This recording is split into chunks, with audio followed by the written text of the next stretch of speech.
What's up, chat?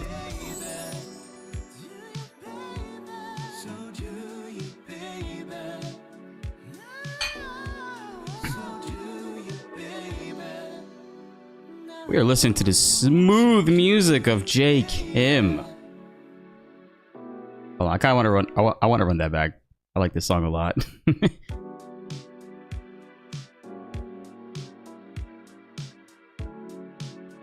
How's you doing? How's everybody doing? What's up, Twitch? What's up, YouTube? Ooh. What am I eating right now? So I was running back and forth to the kitchen. So let me put it on real quick. So got a little sunny side up egg. A little overcooked because I was going back and forth with some spinach and some bacon. Yum. Yum. It's my favorite. Oh, and we also got some fruit. Got some watermelon.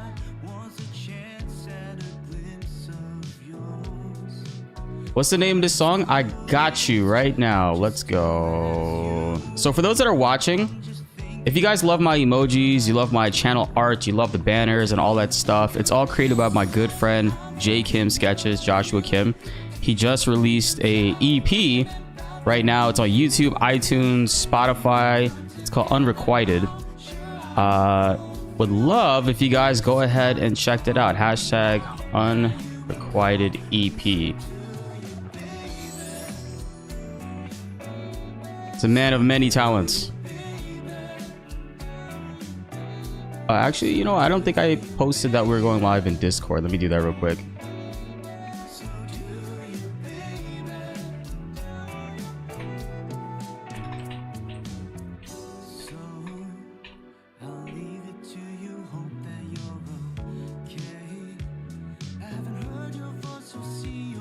Let me,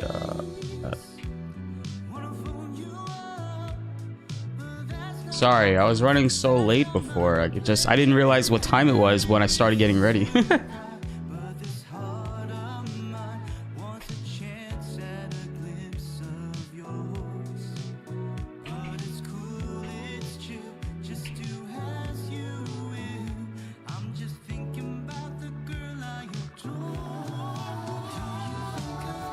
The event's at 1 p.m. so it's an hour. 1 hour. Why is my hair doing this? It's like so straight right now. I gotta get a haircut, bro. There's no wave to it. Hey, thank you, Skull. Appreciate that.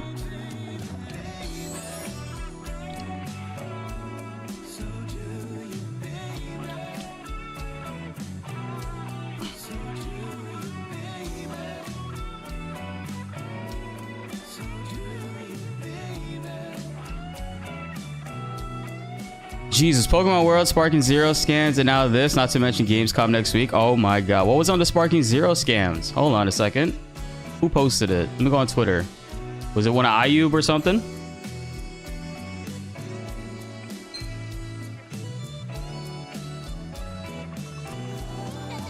Oh shit. Yo, Danny, thank you so much for the gift sub. I appreciate that. Thank you, thank you. Shout out to ATL Game Slayer.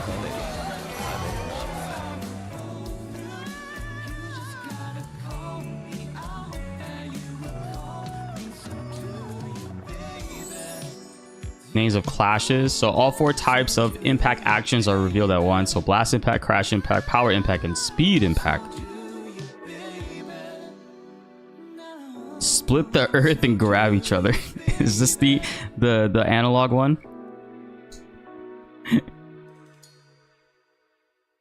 Hey, what's up, Joan?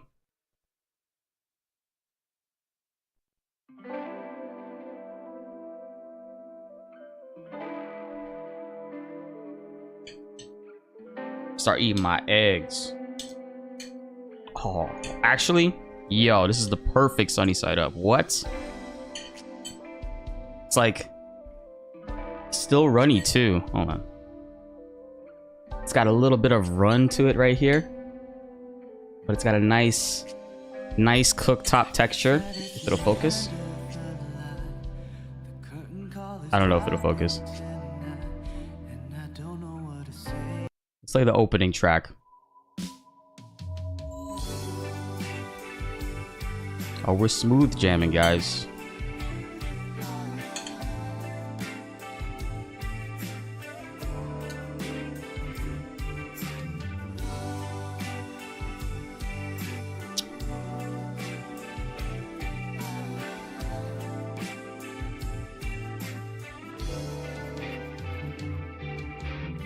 What's up, Brooks? I appreciate it, man. Am I the only one who's also playing Rebirth right now? Shit, maybe we should play some Rebirth after. What do you guys think? Should we film the Brutal Outer Worlds challenge live?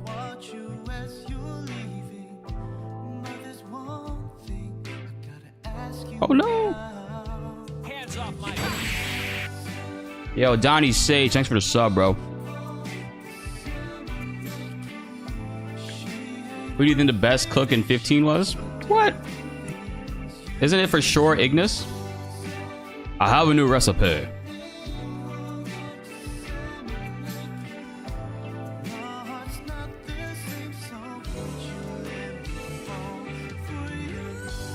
Fun fact, FF15 actually made me want to learn to cook.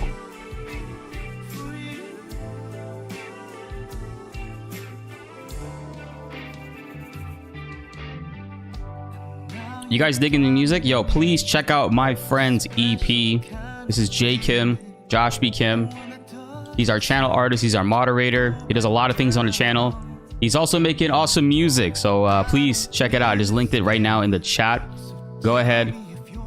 Favorite it. Add it to your playlist. Check it out later if you need to. His music is sick.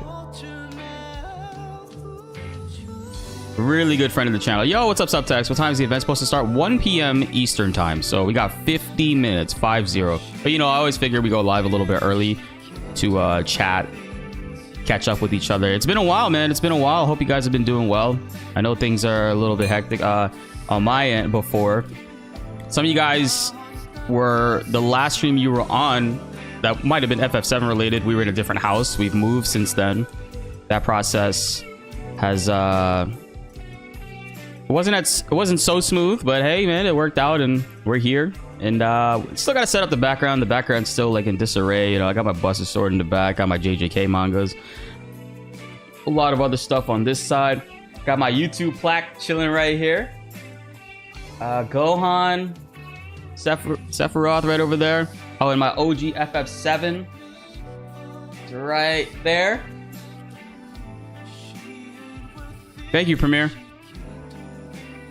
Should you get back to work on your Rebirth Platinum? Yo, kind of nasty. Dude, go for it, man. I just created the hard mode guide. It'll make your Platinum run so much easier, man. The Platinum video, we have it out right now. It is ridiculously hilarious how easy you could cheese. Every team fight with it. Every team fight with it, you could cheese. Shit. I don't know why I grabbed that with my hand. So messy now.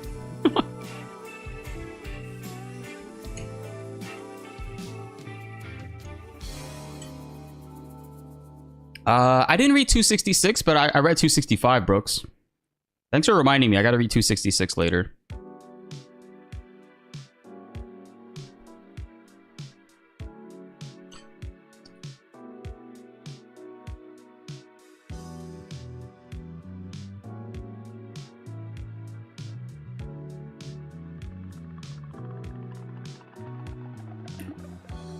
Also, your boy lost a lot of weight. I've lost 12 pounds since last month.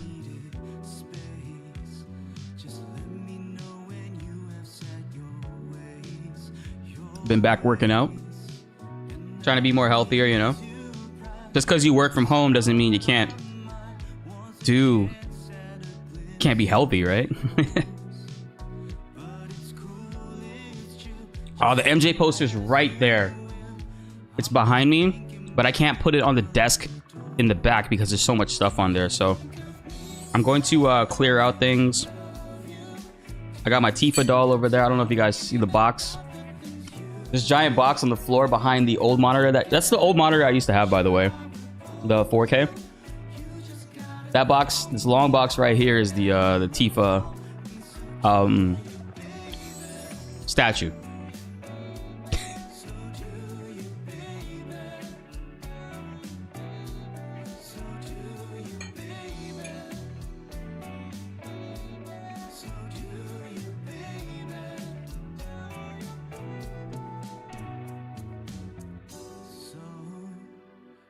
I haven't finished hard mode yet, no. But we've been smashing through it. We have every materia pretty much maxed out and stuff.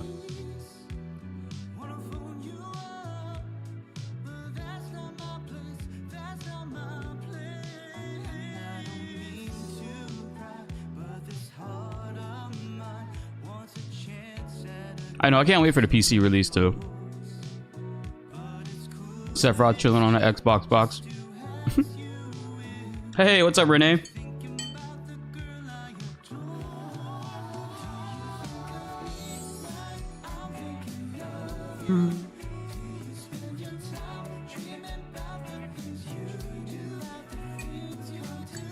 Oh, actually, do you guys prefer Spotify?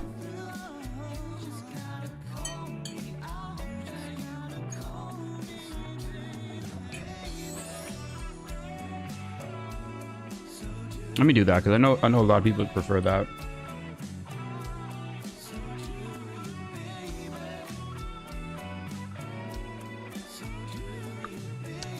Linking it again in the chat. This is my good friend, our channel artist, Joshua B. Kim. This is his new EP. He just released it today. It hasn't even been. It's actually been 12 hours. He released it 12 hours ago. You guys can check it out on Spotify, iTunes. You can check it out on YouTube Music. Wherever you listen to music, it should be available. I think he gets the most. I think it benefits him most off of Spotify and iTunes, like Apple Music and stuff. So, please support our boy.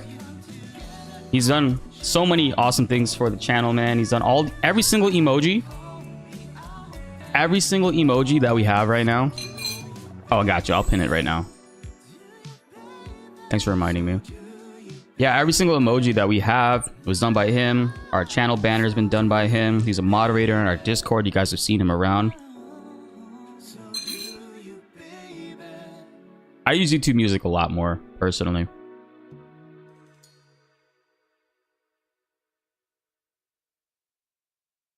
And that is Unrequited by J. Kim, the Unrequited EP. If you guys post about it, hashtag Unrequited EP.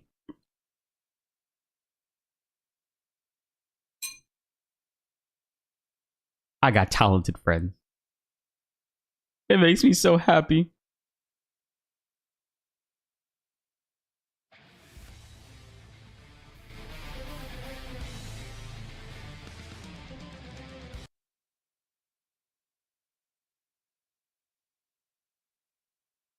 It's 2 more tracks. Let's play it out.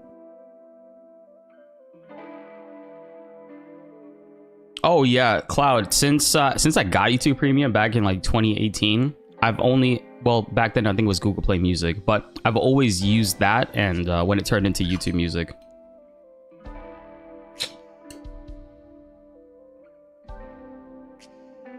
We have the juiciest watermelon known to man right now. Holy shit.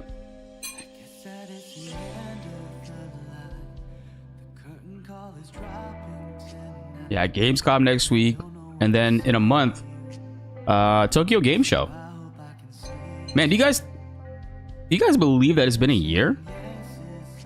That's fucking crazy. It's been a year since Tokyo. I remember the Tokyo Game Show stream vividly. Because I was fresh off of Max's playthrough and all of their playthroughs and stuff. And I think it was like a week or two after, because I think it was like September 15th-ish when they all got to play it and they showed us a new like footage and whatnot. Then, because it was all Junon and Nibelheim. And then a week or two later, TGS comes out and we're like, yo, it's an hour-and-a-half showcase. There's no way they're not going to show us new stuff. So they show us a little bit of the older stuff, and then it's like 45 minutes of Grasslands footage and minigame footage. And I was like, whoa, like, They went ham. And I think it was actually Max's birthday that day. We raided Max like right after.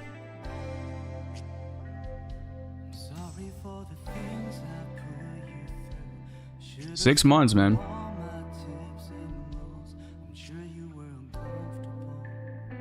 Currently A&E with Abscess.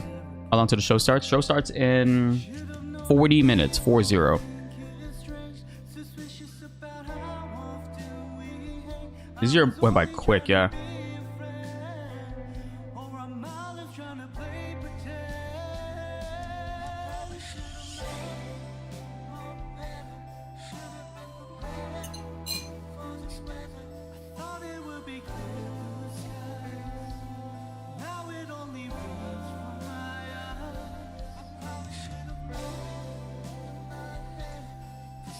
You're still in Gungaga chapter?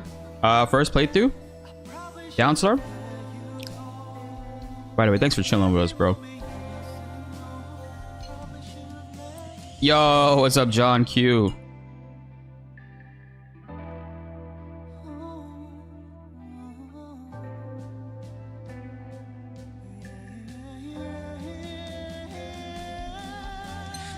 Bro, I cannot believe that it is Friday. I got a tooth removed on Wednesday. And it's already healed. Crazy.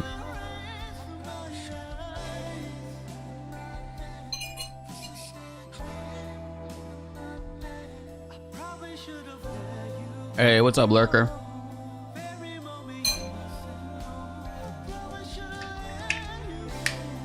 Zan, we back.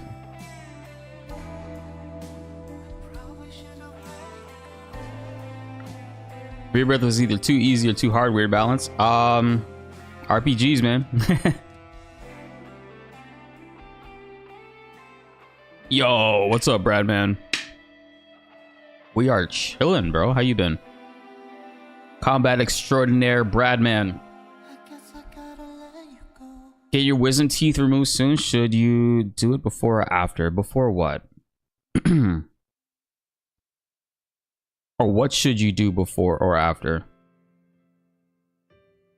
Honestly, do it. And just don't...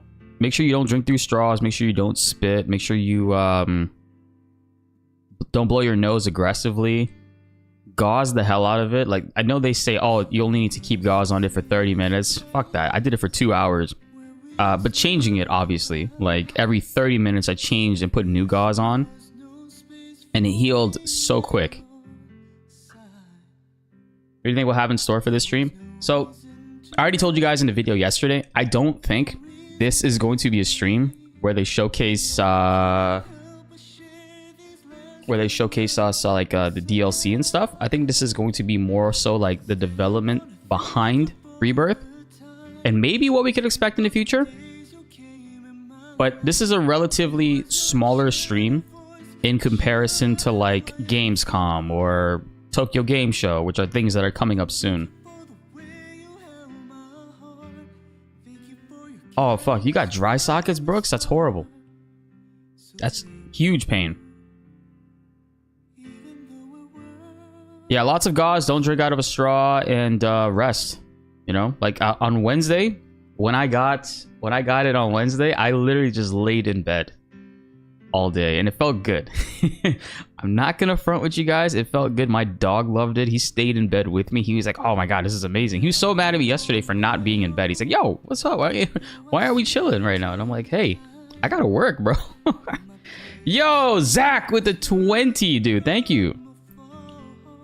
I greatly appreciate that, man. Thank you, thank you. It is nerve-wracking, I'm not gonna lie, yo, but are they gonna put you under? Are you gonna be awake for the process? Or are they gonna put you under? Are they gonna numb you? Like, how are they gonna do it? Oh my god, you guys are so kind, yo. Thank you so much for the donos, man. I appreciate it. Holy shit. Josh Z with the 10. Look, you made 4 different builds for Rulers of Outworld, but you still can't get through it. And the last 2 rounds are the issue that you suck at them. Okay, no worries, man. I recall I helped you out with, was it Vice? With SharePlay? We could totally do the same thing for Outer Worlds. Got you, man. Yo, thank you guys so much, man. I appreciate it. Wow. You got the best community on YouTube. Hands down, man. Seriously, I'm super grateful. I know a lot of you guys are more into our RPG stuff, and I do appreciate that you support generally whatever it is that we do, and it's honestly an honor. It's a blessing, and I'm grateful for each and every single one of you guys.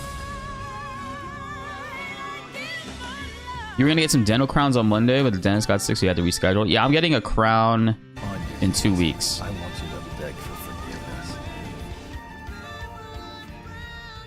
Yeah, in 2 weeks I'm getting a crown.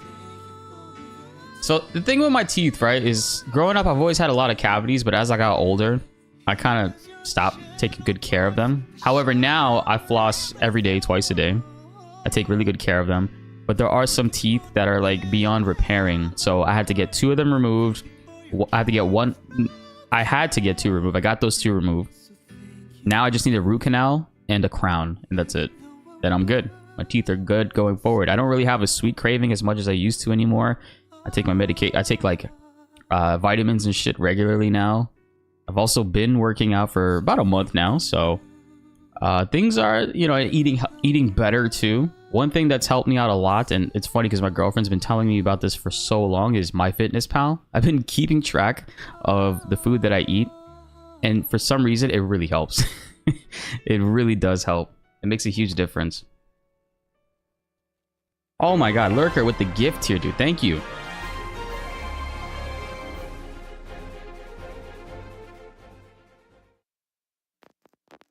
Both your daughters just had their wisdom teeth out recently. Expect that whatever emotional state you're in, you go under sedation is just how you will be. Oh, Linkin Park. Alright, we're gonna run back my favorite song from Josh one more time. Sorry, guys. I love it.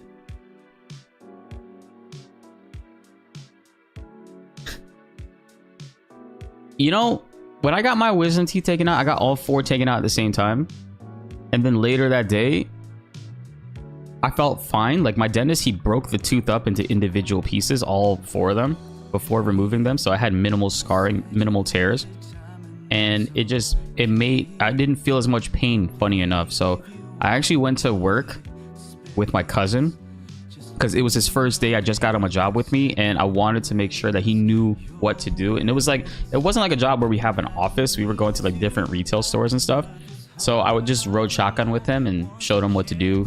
And it was a fun day. That's actually funny that I did that. Like the same day that I took out the wisdom teeth, I took a little nap, got up, and he was like, hey, I'm about to start my first day. And I was like, oh shit, that's today? We went out and we did it. Hey, welcome back, Pink. It's all good.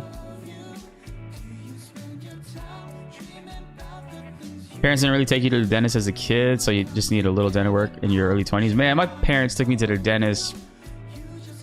It felt like every month. It felt like every month. I had braces when I was younger. I had a permanent retainer up until last year. It fell out last year.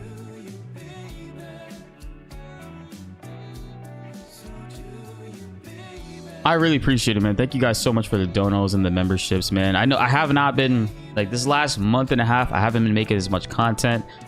I have not been doing the things that we normally do. So your support really is helping out a lot. It's just been so hectic. It's been so busy. So let me do an update right there. Okay, so we're at 137 members on YouTube out of 150. We're 13 away.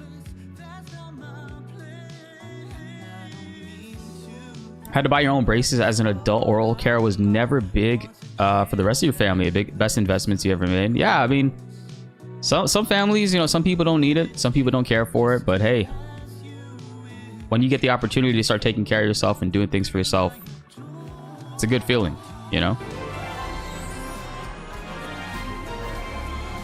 Full sedation. It depends. Everybody takes to going under differently, right? Some people, if the effects last a little longer on them, it affects them differently. So I don't know. It depends on how you react to it, but I think you'll be just fine and you'll feel good 2-3 days after. Man, Kuya Pixels with the squad tier. Thank you so much for the contribution. Welcome back to the channel, bro. Appreciate it. Yellow material looks so good on you, man. You almost got red. Red is coming up soon. Zach Pope with the 5 gifted memberships. Let's go. Oh man, I love that notification with Tifa. Thank you so much for that. Holy shit. Zach is over here blessing the YouTube chat. Shout outs to Autumn. Shout outs to Bradman. Let's go. Ramagus, Jessica, and Marius. Enjoy the gifted memberships, guys. That's awesome, man. Hey, Kevin. How you been, man?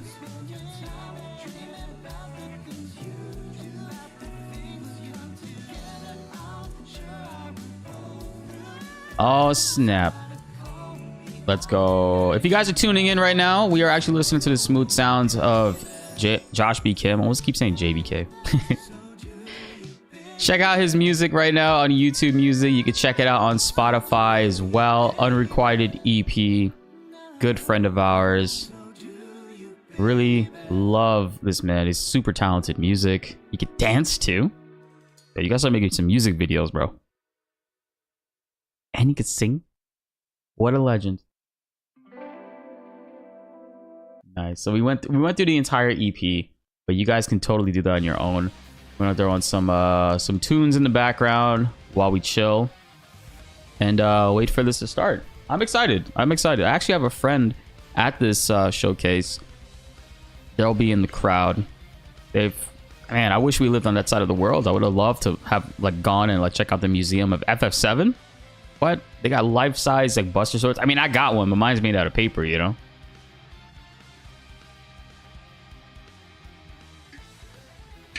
Dental stuff here in the UK is pricey too. Used to be on NHS, but mostly privatized, so it costs a lot. Shit. That's rough, man.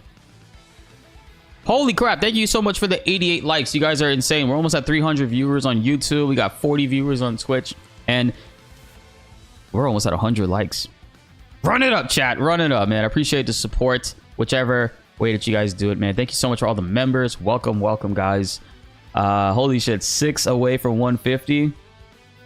Man, that's awesome. I gotta stream some more. We fell off a bit, man. When Rebirth came out, we were at like 450 members, almost at 500. We're gonna fix it. Pink, I don't think we can gift individual subs on YouTube, unfortunately. Let me see. We can. I got you.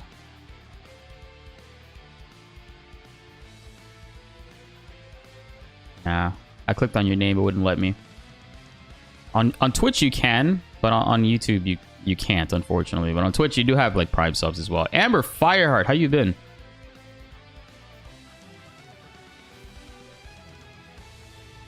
You never had a cavity and you're 34?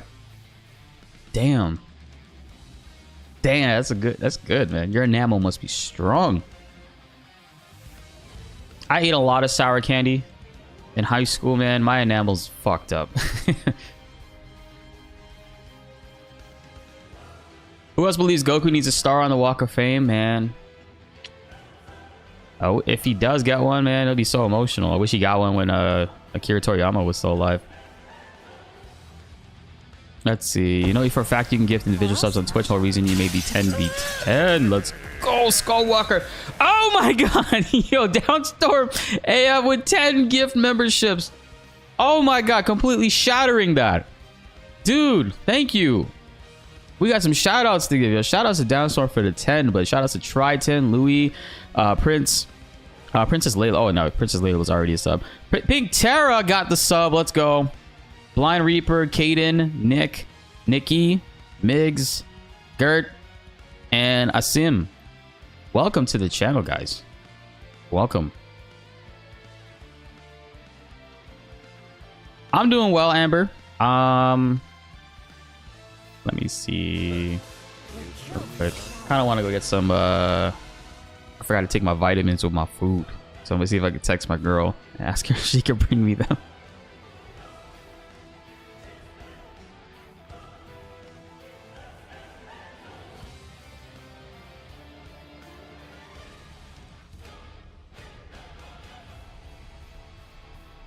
Fiber. Or I'll smash it. Oh, subtext, you mad lad. Thank you so much for that, man. Let's go. Subtext the GOAT. Appreciate the 5, man. Shout outs to Kiss of Death, Kami, DP to God, Cam though, and Paul M. Welcome back, guys. And again, Devin, thanks so much for the 5. Oh, while I have you guys, how many people in here? I know I know that you guys don't like all the content, but like, you know, we're versatile. We play a lot of things. How many of you guys in here like Pokemon Unite, like the MOBA game? And also, how much do you guys like Dragon Ball? Because I'm actually making content about this game that I'm super excited for, man. It's called, well, it's a work in progress name. So it's called Dragon Ball Project Multi. This beta is out next week. It's a Steam beta. You play it if you're in any of these regions: Canada, France, Japan, Taiwan, UK, United States. I have a video coming out after the stream about this. But you can request access to it. It's basically 2v2. Sorry, it's 4v4. Pokemon Unite with Dragon Ball characters, man, and it's exciting. I'm hyped for it, man. I really am hyped for this game. I love these types of games, and I've been playing Pokemon Unite again recently. So I just want to give you guys a heads up on this actually being available right now to register for on Steam. The beta starts on the 20th next week on Tuesday. Is that Tuesday? Yeah, it's Tuesday. And it's going to go on until September 3rd. Quite a long beta. But I'll be making content on this. I have a video after the stream coming out of this, so I'd really appreciate it if any of you guys are interested, of course, if you guys check out that video when it does drop later. Been playing Pokemon Unite since the release. Think it's a good game to play with friends. Hell yeah, dude. My favorite character is Scizor, and I like I can't figure out Blaziken, man. I don't know why. Like, Blaziken is one of the top characters right now, and I cannot figure out his kit. I know his ultimate is a stance swap, but every game that I play as Blaziken, I come across sweats, like crazy sweats, and I always play ranked. But probably my favorite characters are Scizor, and Zeraora is still good.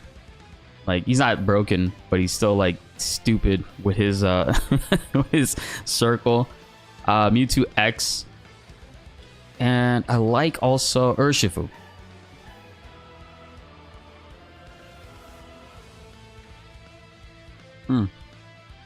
So, if you guys are interested in playing next week, we're going to be making a lot of content, streaming this and playing it. I'm going to bring my laptop with me.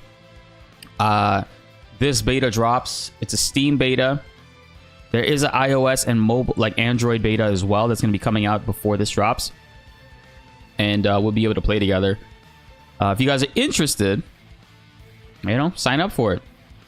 And yeah, it's a 4v4 Dragon Ball. It's pretty exciting. Actually, I'll play the trailer real quick for you guys. Remove that.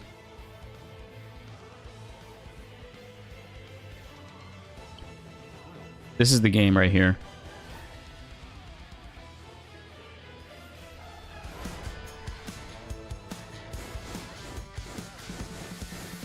Trunks, I was reading through Trunks' moveset. He's probably the most, he's probably gonna be the best character in the game.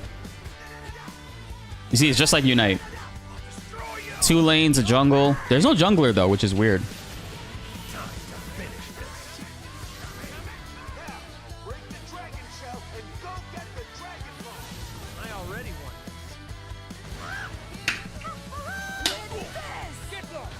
I think Trunks and Android 18 are gonna be the best characters in the game.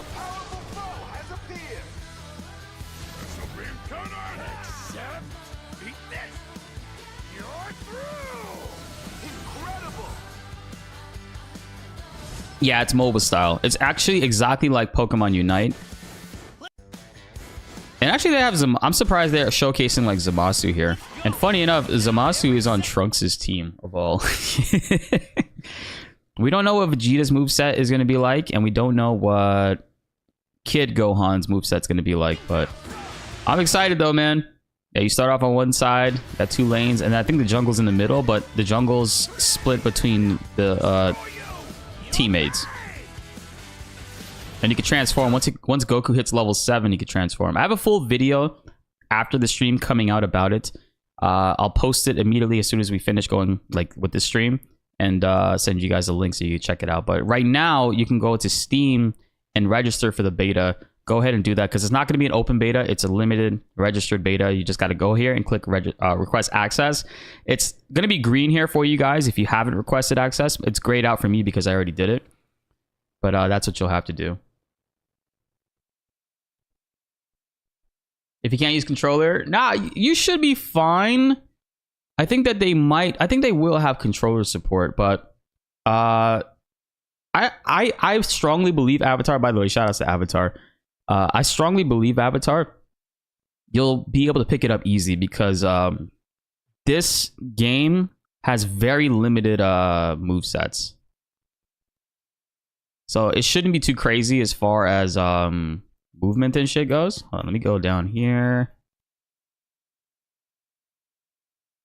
Well, I'll show you guys this while we're live, but these are like, listen, look at Trunks' moveset. I kid you, this is going to be, he is literally going to be the best character in the game. For those that have played MOBAs and understand how crazy this is, but his main thing is that he continuously will launch active skills with overcharge and take down enemies with hit and run tactics. So he's elusive, right? But here's the kicker.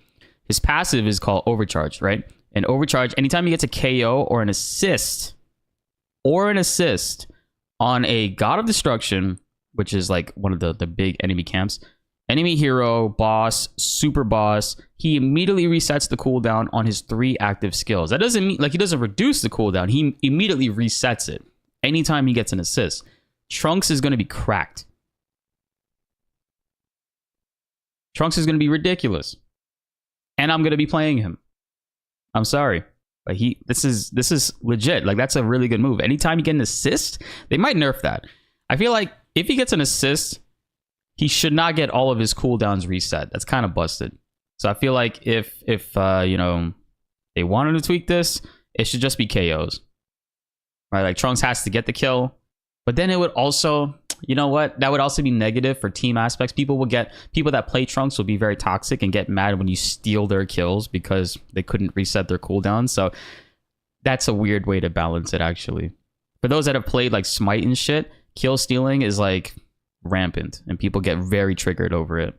It wasn't until like Overwatch, I think, where they changed up that style of like 5v5, like hero shooter 6v6, where they made it so that if you put enough damage on somebody, you technically will still get the kill, even if it's an assist. Which this game, I don't know if they're going to do that in this. I don't think that they're going to do that. But Trunks, I think, is going to be one of the best characters in this game. And also Android 18. The reason why I say Android 18 is because she can actually target enemies. And the enemy that she targets, anytime she hits them, she does increase damage to them. So I think 18 and Trunks are going to be top tier. But then the strat would always be to let Trunks take the kill always. Yeah. I thought about that like in the middle of me saying that, and I was like, yeah, that's actually very toxic if they change that, so they can't do that. Hey, what's up, Kevin? Hope you're doing well, man.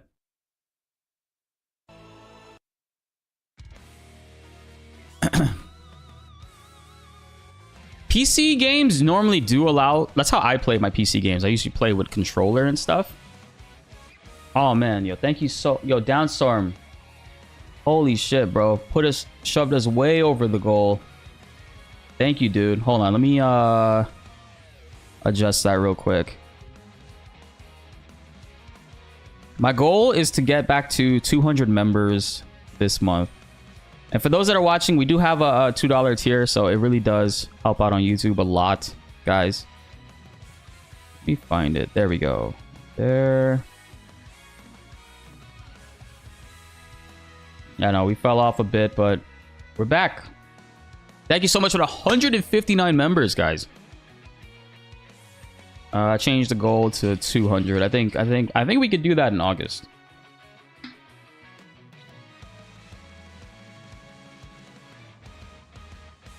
You never watched EVZ not one episode? For the record, you do feel ashamed. You have a couple options, right? You can leave and never show your face here ever again. I'm joking.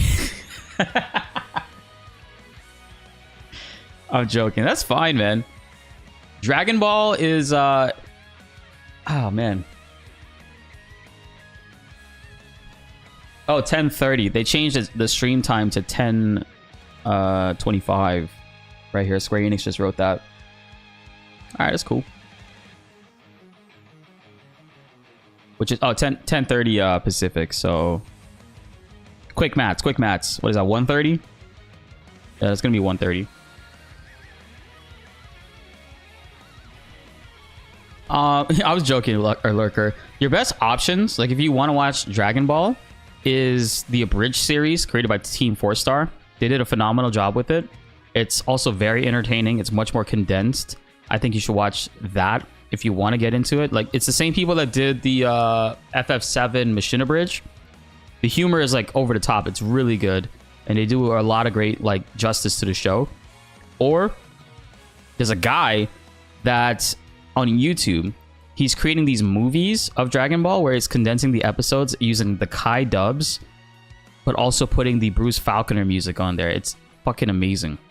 Which I think personally for me, growing up and watching Dragon Ball in America, you would watch it on Toonami, and the Bruce Falconer music on Toonami is just like embedded in your brain. That's just how you view the show, right? And I respect the Japanese version. I respect the 80s and 90s version of Dragon Ball, but I never really enjoyed the music, if I could be completely honest. And like for me, Dragon Ball, a huge thing is the music, and I really love what we got in America. You know, that music was pretty fire. It's pretty sick. You've also never watched DBZ? No way, Skull. That's surprising. Like I'm just saying, like most people I know that play a lot of fighting games, they watch like Dragon Ball. But then again, there's Max. Max is like the fighting game guy, but he's never actually watched it back in the day. He only watched, I think, the Abridged stuff recently. You turned 18 this August? Yo, happy belated birthday, Marius. I'm so happy to hear that. Hey, BltzZ, you're from Louisville, Kentucky. How's it going? It's going good, Tony. How are you doing, man? Hope you're doing well. You're a Lamar Jackson fan? Yeah, if you're watching Dragon Ball for the first time, Kai is probably the best quality as far as the voice dub goes and the episode condension. Because like original Dragon Ball is 290 something episodes. I think 291 episodes, and a lot of it is just stretched out. Whereas Dragon Ball Kai is the same Dragon Ball, but I think it's broken down to 170 episodes. They cut a lot of like the extra stupid fluff. The dub is more fresh.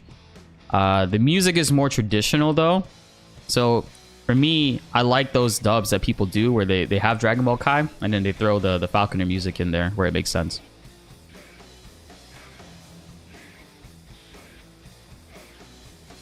What are my thoughts on Marvel Rivals? You think you might get hooked once the game releases? Would you consider playing it? Bro, what you mean? We've been streaming it non-stop. Bro, I was literally, when they dropped Thor, I would not get off with Thor. I don't know if you saw those. I made videos on it, man. Check out, I made a video about Thor and how to play him and stuff. And we have some really awesome matches. Me, Skullwalker, and them. Like tons of matches where we were playing as... we played Marvel Rivals pretty much every day. Skullwalker is one of the best Groot players. Brooks with the squad tier. Thank you so much for pushing us to 160, guys. Holy shit. 40 members to 200. That's insane. Thank you so much for that, Brooks. You say Team 4-Star is the best version? Yes. Because it's much more condensed. It's hilarious. And they do a really good job paying homage and service to the... to what Dragon Ball means. The stream, they just changed the time. It's now starting in 45 minutes. Yeah, in about 45 minutes is when the stream is going to start. Materia looking really nice next to your name. And it levels up every month, by the way. So like next month, it'll be purple. The month after that, it'll be yellow. And then 3 months after that, I think at the 6-month marker, it'll be red. Then you get black materia. Then you get white materia. It's gonna look really nice. Like I think Jose, Downstorm AF, he has the holy materia. Marius and Princess Layla and Lurker have yellow and blue. So it changes, and it's the same thing on Twitch too. If you're a member on Twitch as well, you have materia next to your name. I'm telling you kids that Abridged is canon, bro. It's good. Abridged is great. Might as well, right? Will there be some drops if you watch the Twitch stream? But I don't think we have any drops today. Yeah, there's no drops today, but we did a lot of Twitch drops for Marvel Rivals when that was out. Kief, are you still here? Oh no, it's Kiem. Sorry, Kiem. Or Kayam. Yeah, Misty's voice actress did Jessie as well. Rest in peace.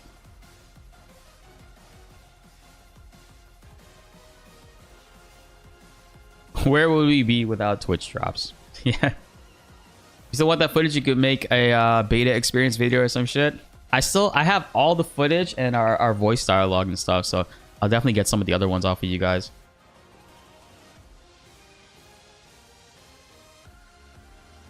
Rufus and Darkstar playable.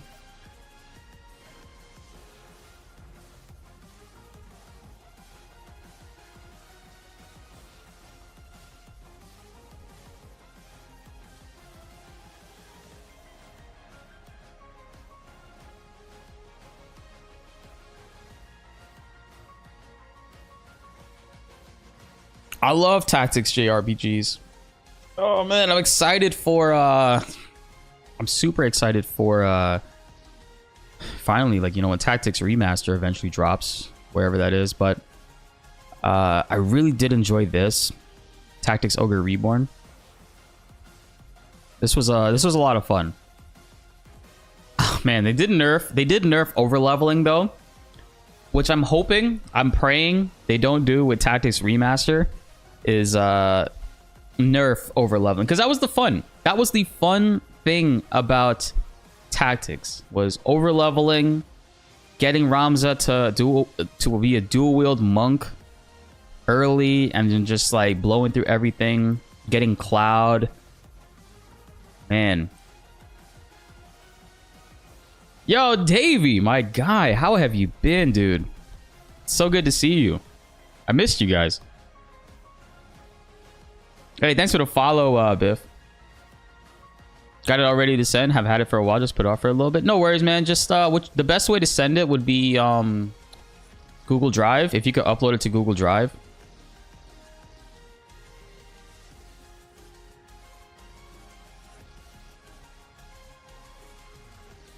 Hey, what's up, Roy Pair? They just made a they just delayed it. So it's starting at 10:25 Pacific time, which is like give or take 40 minutes. So in about 40 minutes from now, it's gonna go live.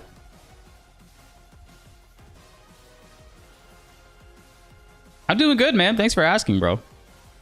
How are you doing, my friend?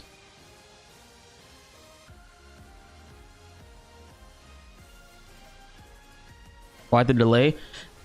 So I would imagine it's because they're running on the same schedule as me. Hey, yeet! Thank you so much for the squad tier join. And Davey with the gift membership. Holy shit, man. Thank you guys. Yo, we're that closer to 200, man. Oh my god, you guys are amazing. Thank you, thank you. Yes, 130. 125 is when they say... Okay, so the reason why I think they're running late is because it is a live exhibition museum showcase. So things are pretty hectic, I would imagine. And maybe people are running behind. It's in Riyadh. So, yeah, they're just running a little bit behind on that sense. Oh my god, yo, Royal Pair. Thank you so much for the 5 months, dude, man. You guys are amazing. I appreciate it. Oh my god, look at Nadia with the holy materia. Man, I gotta enhance that image. By the way, shout out to Josh Kim. He designed the materials as well. Yeah, there's gonna be English translation. It's gonna be Hamaguchi and Kitase, and they're gonna talk and they're gonna have their translators translate for them.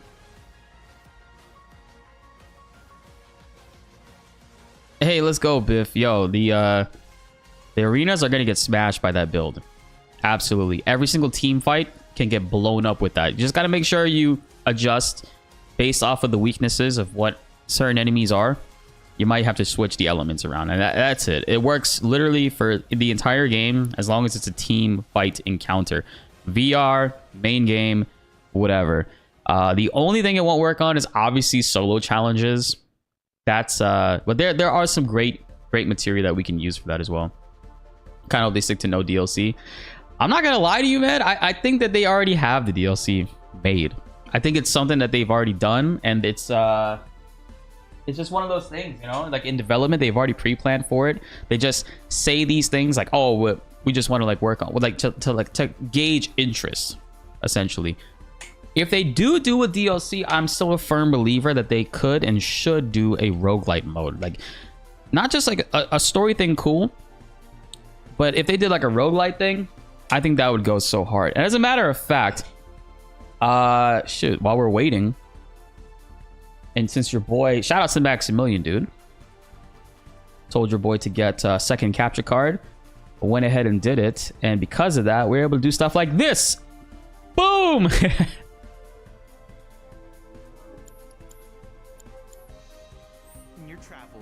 So much better to just do this. So let's go. I was watching Baby Seal stream, and this shit blew my mind. Wait, it's not Gungaga. It's Corel.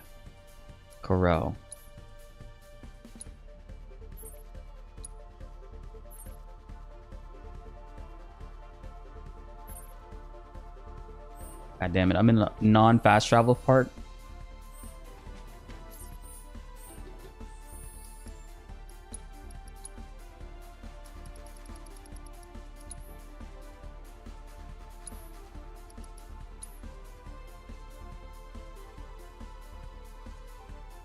Either way, you're picking it up, but you want a part 3 ASAP.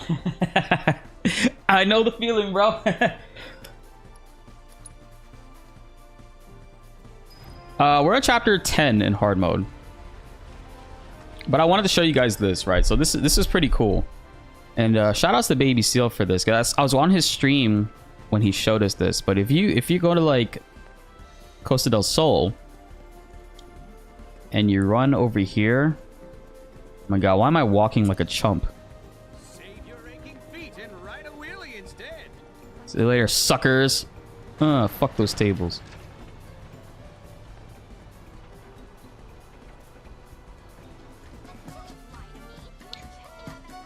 This shit right here.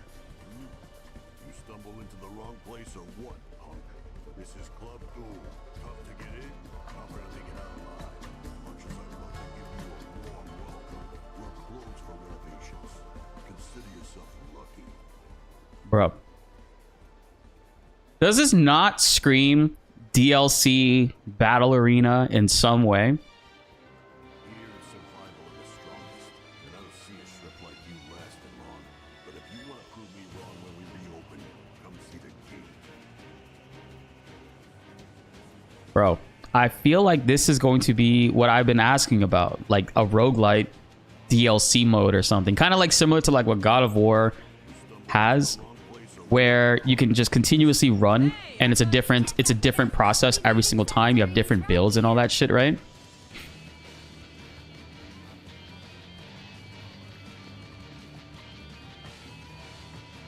Yeah, I think this is DLC based. If this is something that they have planned for part 3, that's kind of mind-blowing that they would put this here, but but I truly would love if this is not just a traditional battle arena, but more so a roguelite type mode where you have all these different doors you can go through. And if you go through a certain door, there's a different challenge there. You get materia that you can equip after each run. You could take whatever team comp it is that you want into here, into these challenges, man. I hope that is what they have planned for this, man. I mean, he talks about they're under renovations right now. Come back later when they reopen for a challenge that he doesn't think that we can like win. That's exciting, man. That's thoroughly exciting. I saw that on Baby Seal stream, but man, I'm hoping it's something that has endless replayability. That's what I want. FF16 did one. They could very well follow suit. Let's go. What's the music playing in the background? That's Smash Bros.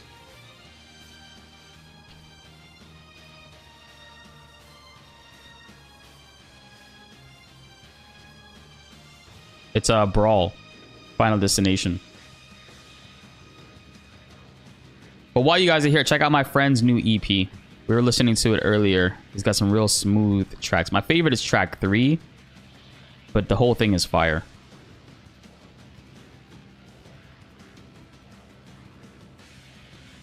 Yeah, they delayed the stream.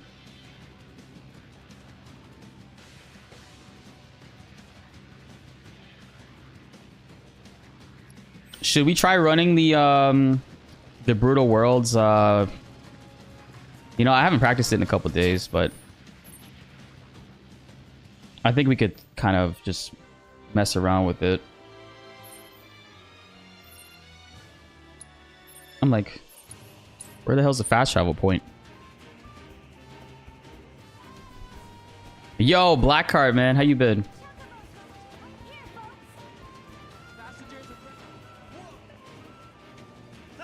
Also, shout out to MCP Blackheart. He does our outro. Now, for those that are watching, you guys might notice that I no longer have the Smash and Rip from Tifa theme as my outro. That's because Square Enix started copyrighting it and gave me a mini heart attack. There was a lot of videos where they copyrighted and they took the revenue, and I had to mute the end of like our older videos and stuff. So, hey man, it is what it is. But he made our new outro, and that's what we've been using. It's Anxious, the Anxious remix. So make sure you check out MCP Blackheart on YouTube. Check out his channel. Tyler! My boy. Yo, everybody's here. I should actually switch this monitor so I can actually see the game.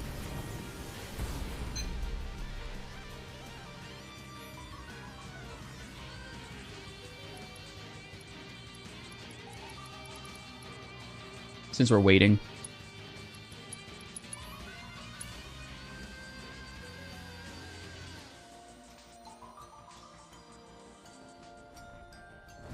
You always gotta let Aerith get hit first here. So you start off, you're gonna throw the shuriken with Yuffie.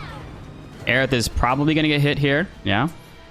After Aerith gets hit, the best thing to do, ATB ward on Yuffie.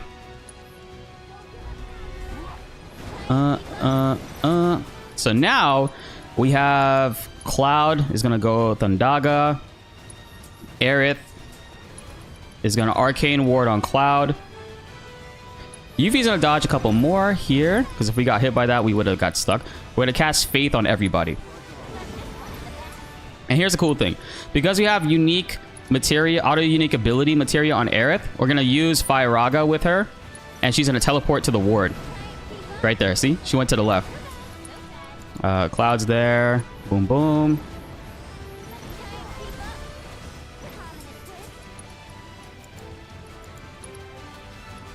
I think Cloud is going to end up killing it, so we'll just do this. Oh, Cloud did not kill. What the fuck? That was so weird.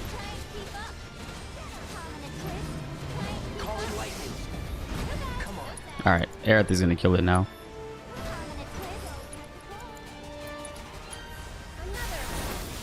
Damn, are you kidding me? Alright, there we go. That was a little sloppy. And because like fucking a pixel, bro. There was a pixel right there.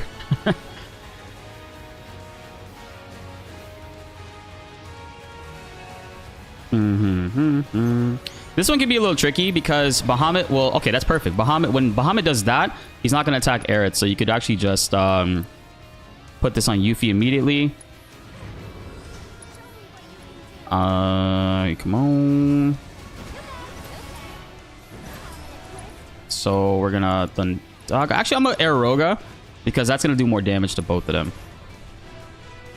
Did Aerith get hit? She did. Alright, let's do this. There.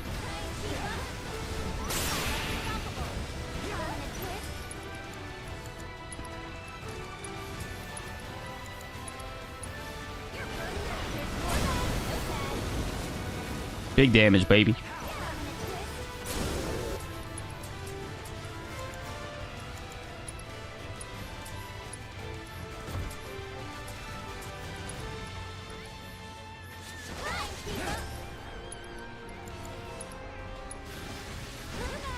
No, this shit is so hilarious.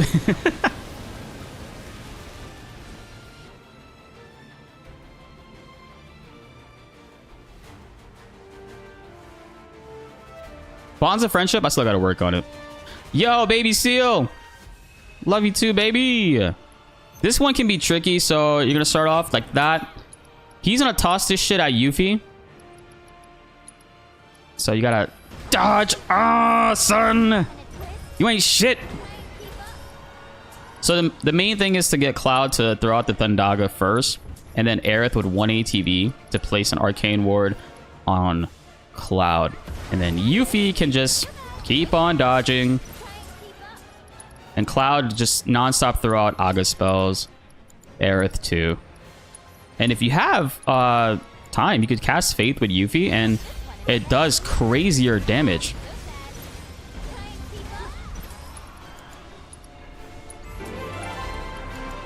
Yo, Vel with the Aerith tier, dude. Thank you so much for that. She's absolutely busted.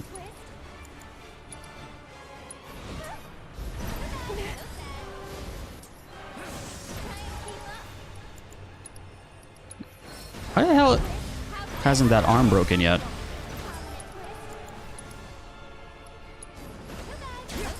This is one of the first times that I've ever killed Alexander before Odin.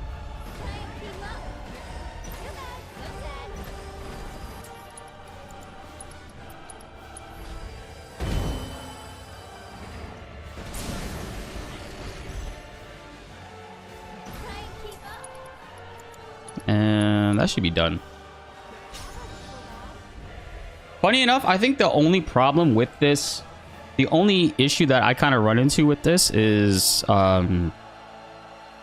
this dude, Gilgamesh. Gilgamesh can be kind of tricky.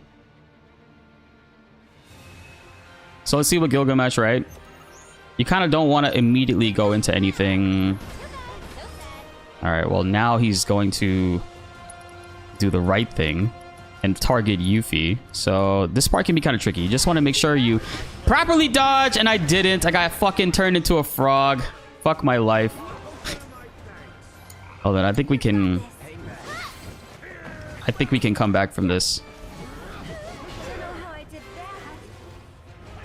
Why is he focusing the frog lady?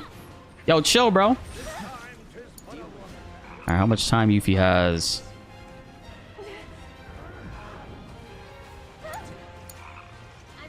Dang it. I'm annoyed right now. That run was pretty smooth otherwise. I took ATB boost off of Aerith. Why? All right, all right, all right. We got this. Cloud. Boom. Dodge. Bitch ass. Go that. Yuffie should be fine. No, no, no, no, no, no. Fuck. Ah, Gilgamesh. I missed the fucking the frog dodge. That's funny. Thank you guys so much for the 163 members. Yo, Vel with the Aerith tier, bro. Appreciate that. That sucked. Yeah, it's that first slash could either he could turn into a frog or he throws a projectile at you. The projectile would have been more ideal. Let's run it again.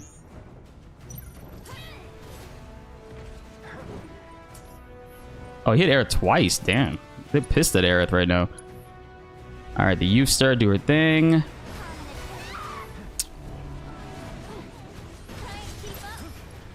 I'm on demon time.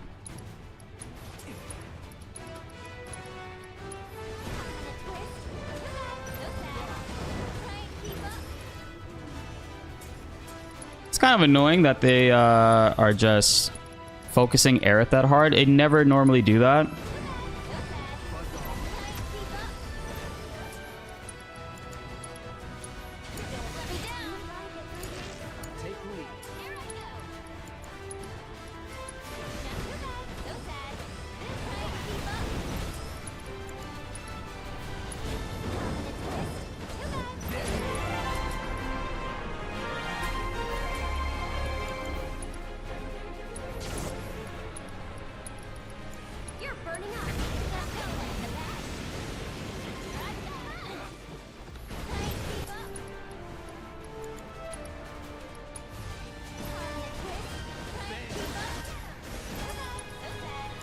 Alright, we recovered.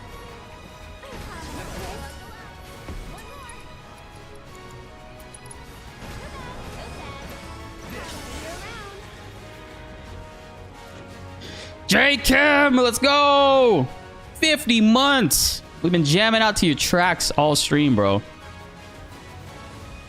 Showcase starts in 20 minutes.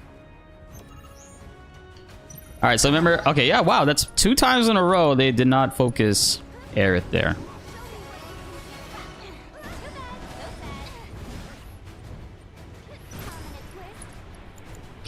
I kind of messed up there.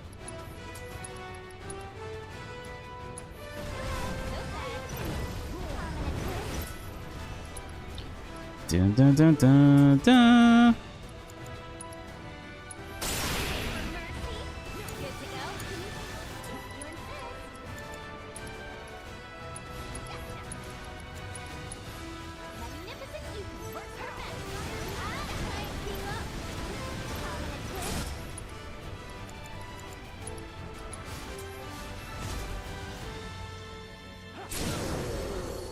We're making some good recovery. You can really, sometimes if you go too fast, you can kind of mess up this build, but you can really bring it back.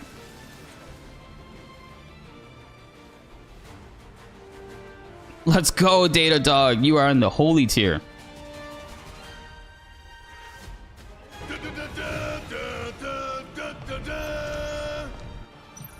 Boom, boom, boom, boom, son. All right, I'm actually gonna target what's his name first.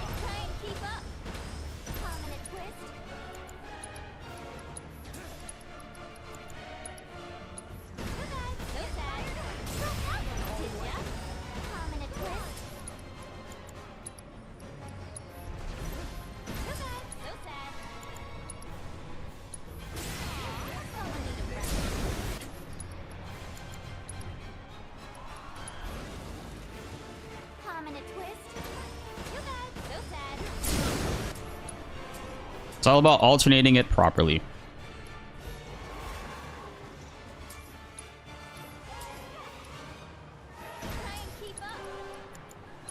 Okay, cool. We just Fire-Raga him now.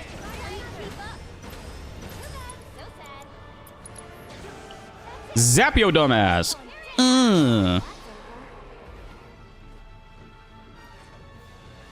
These builds are busted, Josh. What's up, Solid Blaze? Dun, dun, dun, dun, dun, dun. All right, bitch. I'm here for my rematch. Oh, okay, perfect. Wow. He kind of did us a solid there. Hey, get off of the fucking flower girl. I'm gonna throw Fire-Ragas at him because he's weak to that shit. Oh, what the fuck? All right, cool. The shield busted.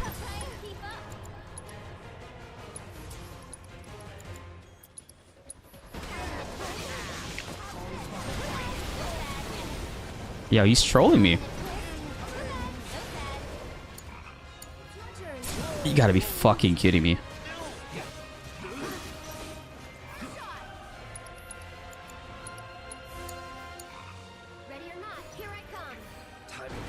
I'm so mad. Aerith would have just one-shotted him right here.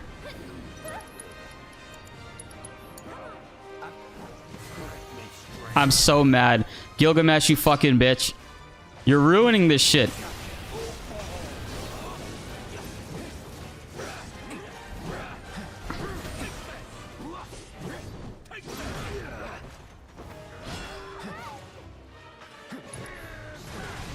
Bro, I pressed triangle.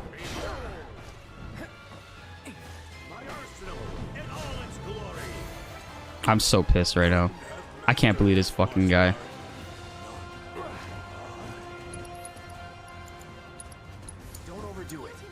I also took ATB boost off of Aerith, and that's kind of messing me up here.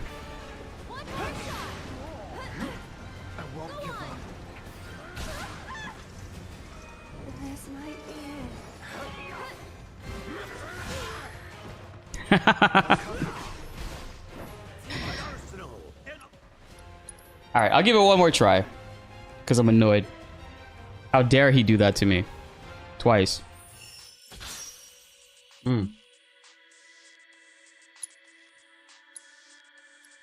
I missed the fucking dodge, bro. If I would have got that Yuffie dodge off when he did the win swipes, I would have been fine. I didn't do any synergy, no. Yeah, these ones are cake. It's just oh wow, you actually targeted Yuffie. That's best case scenario right there. You could probably steamroll this fight now.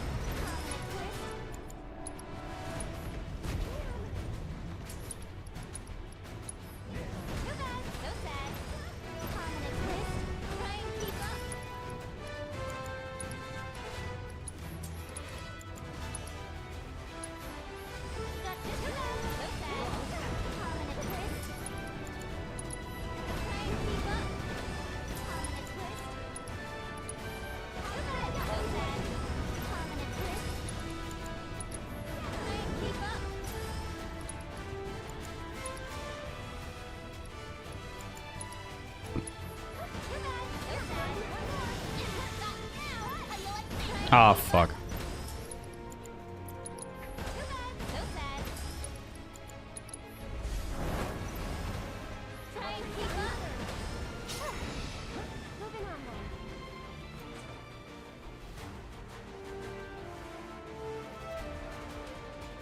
Stupid Gilgamesh. I actually never lost this much to Gilgamesh while running this. Like, it'll happen one time and then we'll correct it, but the dodges are just not on right now, so we'll fix that.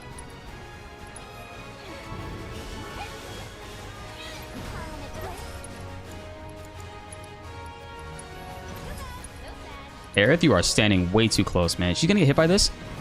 She is.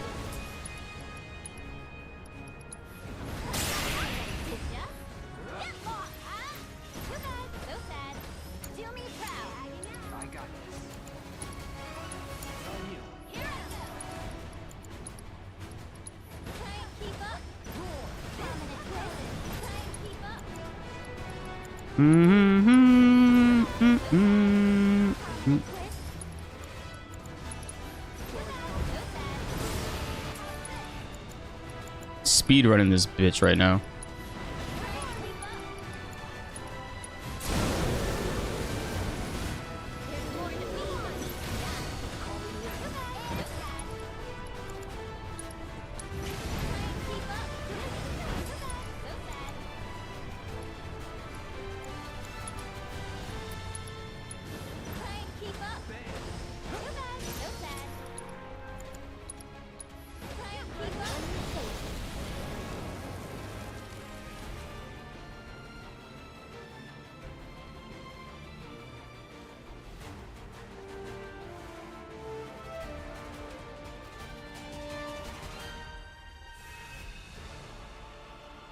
We're going for speed, Blackheart.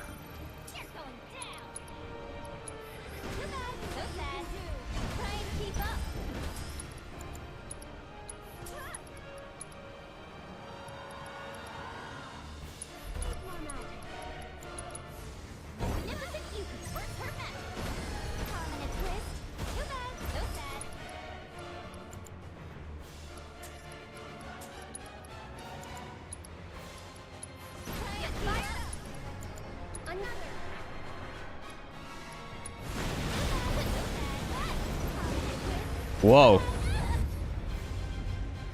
I've never seen Alexander teleport. What the fuck is this?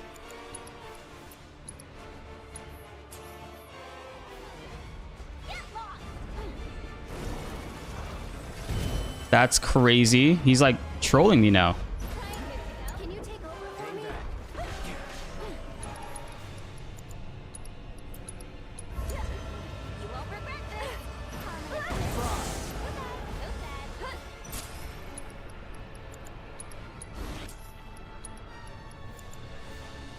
I'm just gonna wait. Give it a second, because he's gonna die on this one.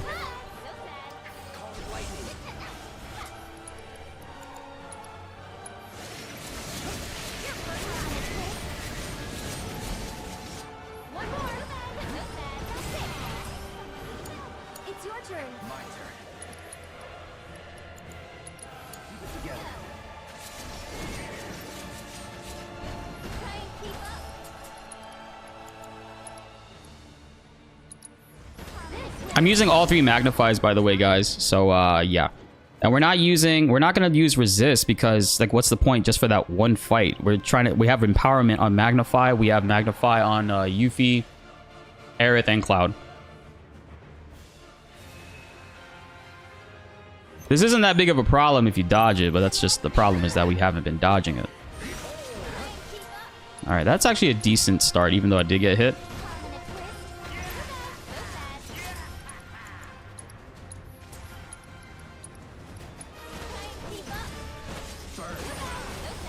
Oh, I'm a fucking style on this bitch.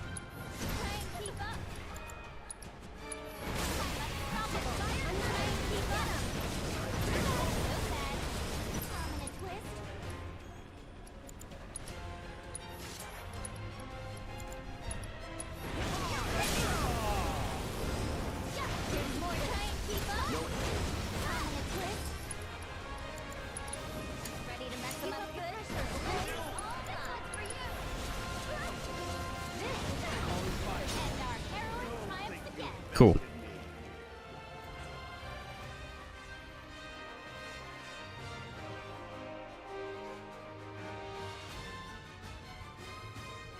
All right, we just got Sephi left. We're good.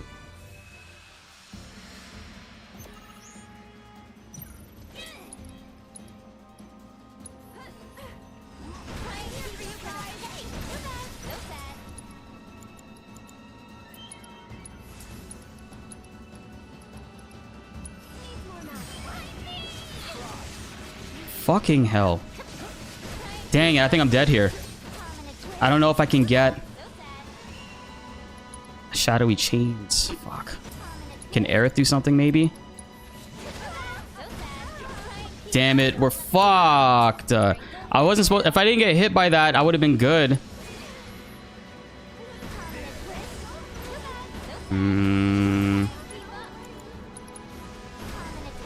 Actually... I could be good here still, because shadowy chains wears off, so we would kill him faster, but we're just gonna have to do this.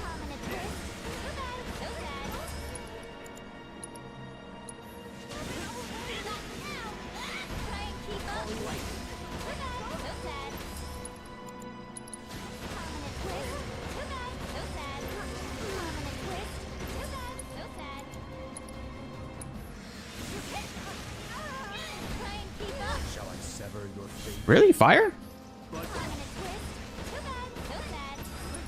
Alright, we're good. Yeah, good recovery.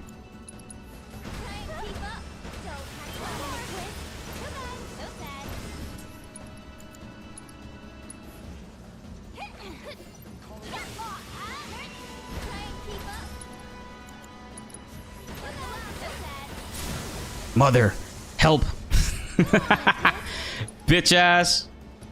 Dendaga. All right, that's good to know. You can still generate enough ATB even if Aerith gets hit. So there are some ways to get around the mistakes there.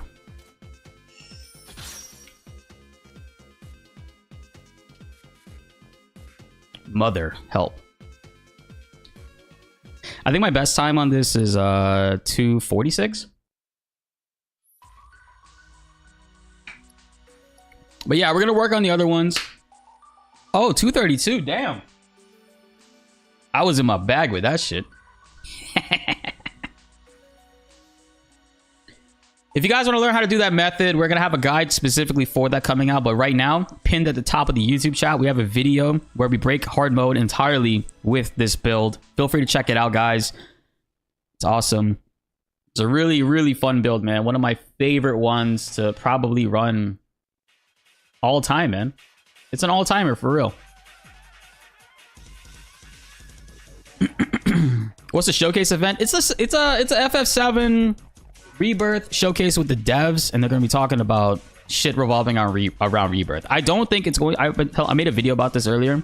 I do not think it's going to be revealing DLC or major details, but it's exciting nonetheless just to see them keep on talking about it, because I really think I truly think that this year is going to be a year where FF7 Rebirth wins Game of the Year.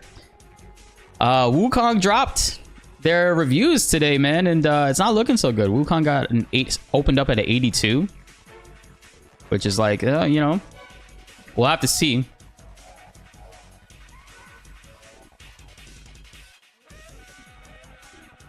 Anyone ever told you sound like the rapper Nav? Yo, that's fucking racist, bro. It's because he's of Indian descent, and so am I.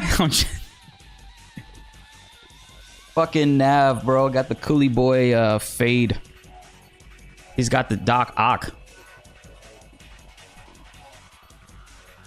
Yeah, I think Wukong opened up with an 82, didn't it?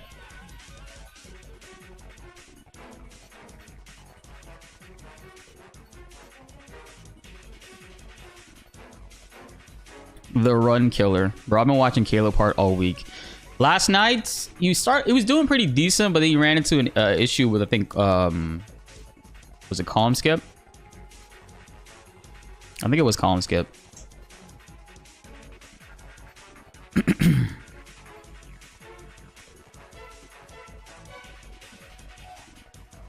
But yeah, I think that I honestly think that Rebirth has a very strong chance of winning it.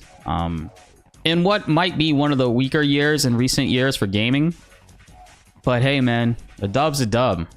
And I would love to see FF7 Rebirth get that Game of the Year award, because it would make Square Enix realize that what they were doing before is not working, and they need to really just the formula of Rebirth. And I see there's a lot of people that don't oh, nice, they just refreshed. There's a lot of people that don't like the amount of mini games, and while I didn't mind the mini games, I would like if they maybe found a balance to where it's not so overbearing for a lot of people, where it's like it just feels like constant with the mini games.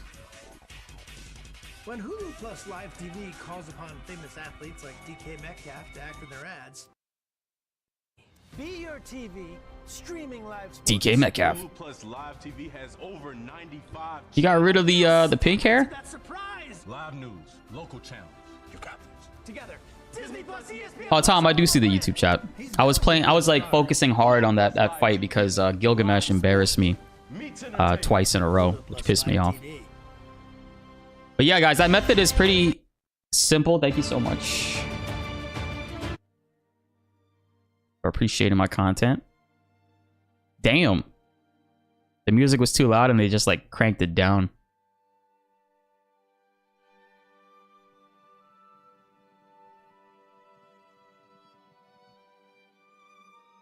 Damn, we got more people in our chat than Square Enix, so say less. Just kidding. Just kidding. Love you guys.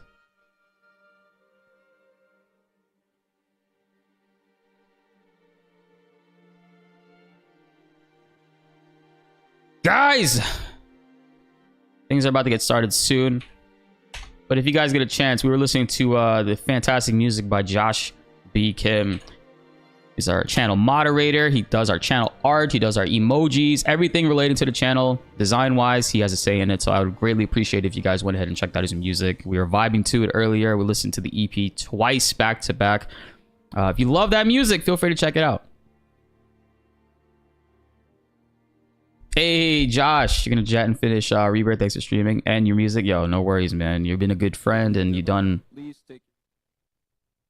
a solid by the channel so many times over, and it's the least I could do, bro. I appreciate you. And thank you guys for the 163 members. We are less than 40 away from 200. Let's go.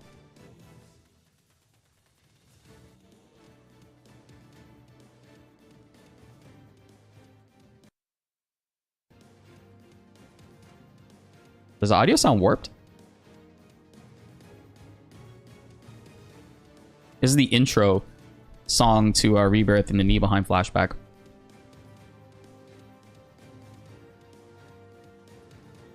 Yeah, I have it all maxed out. It seems like they lowered it on their end because it was too loud before. Hopefully they adjust it. Get that Tifa stack, Josh.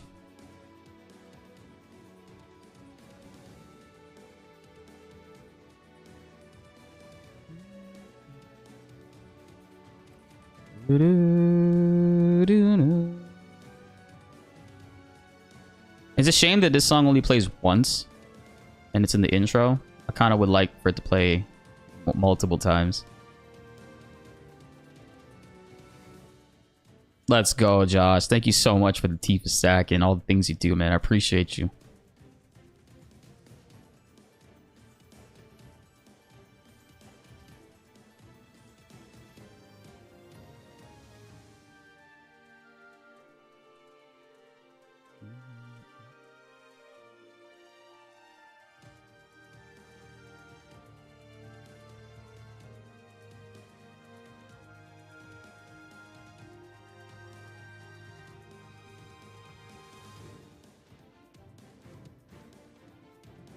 They play this also from in the Yuffie portion in Corel.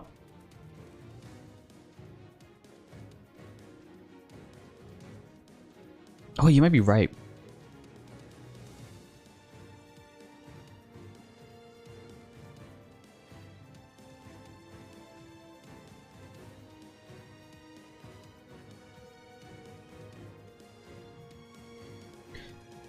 I just hope so. When you saw exclusivity, it was only gonna be 2 months. It was 3 months, but I think that was like when they really started to put kick things into gear as far as like the PS5 Pro. I think PS5 Pro version will come out first, and then PC will be after that whenever. Those are just my thoughts, my theories. That's just how I think it's gonna go because that's what they did previously for Intermission. So don't nuke me, Square Enix. Hard Ponder, thanks for the 5, dude. Your predictions are going to reveal Tifa as a guest character in Tekken 8? Bro, if they do that, blow the roof off of this house. Calypto, no problem, man. I'm doing well. Thanks for asking. I'm glad you enjoyed it, and I'm looking forward to making more.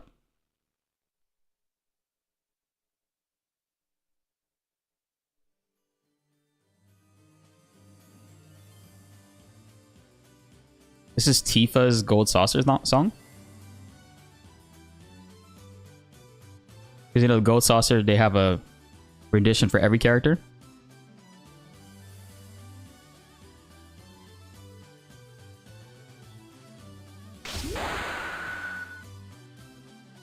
Thanks for the 5 heart. Ragnarok's coming to PC next month, and it's 190 gigs minimum storage. Neon, what's up, my man? Hey, what's up, A-Labs? Thoughts on hard mode, toughest boss so far? Toughest? Hard to say what the toughest is because I haven't done all of them yet. But the build that we are running right now, that we made a hard mode guide of 2 days ago, we were just doing it like if you rewind the stream back 11 minutes, you'll see like we were running this crazy build and just completely smashed the ruler of the Outworlds with it. In 3 minutes, 3.5 minutes. We ran into an issue with what held us up. Alexander teleporting kind of messed us up, and Sephiroth did lock up Aerith because we got hit by one of his moves, and that put us like out of sync. But we were able to recover with Cloud, and yeah.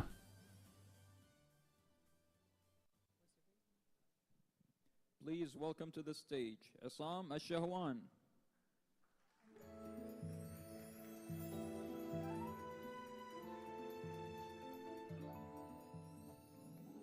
السلام عليكم ورحمة الله وبركاته. حياكم الله معنا في هذه الليلة المميزة. Good evening, everyone. Welcome to our presentation. Nice, they're doing both. We're thrilled to have you here. Today, we're going to take you on a journey through the world of Final Fantasy VII. I'd like to start by thanking Gidea for bringing this Final Fantasy event and the exhibition to life. And a special thank you to the publishers of Final Fantasy, Square Enix, as well as everyone watching from home via Twitch, along all our content creator friends, with a special shout out to Chat's complaining about the audio. They're gonna raise it. The show here tonight. Please join me in welcoming our esteemed guests, producer Yoshinori Kitase,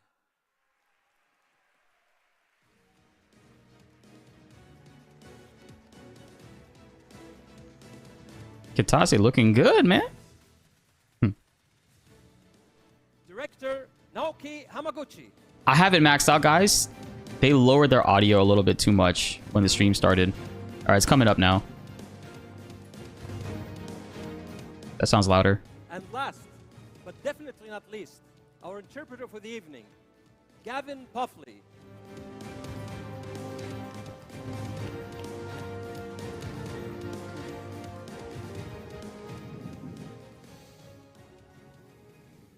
皆さんこんばんは。ファイナルファンタジー7リバースプロデューサー北瀬義則です。本日はお招きいただきありがとうございます。Good evening, everyone. My name is Yoshinori Kitase. I am the producer for the Final Fantasy VII series. It's a delight to be here today.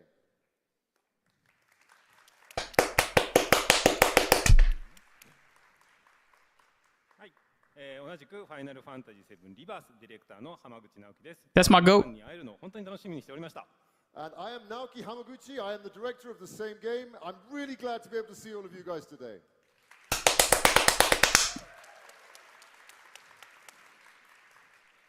本日はファイナルファンタジー7シリーズに関するプレゼンテーションを行います。1997年のオリジナル版から Why is he yelling? Because he's the only one reading the chat about the volume being low. 至るまでの開発に関して話をしたいと思っています。 So today we would like to talk to you, give a little presentation about the Final Fantasy VII series, which obviously started back in 1997 with the very first game. So we've got a lot of interesting things to talk to you about that game. Yo, thanks for the resub, DMR.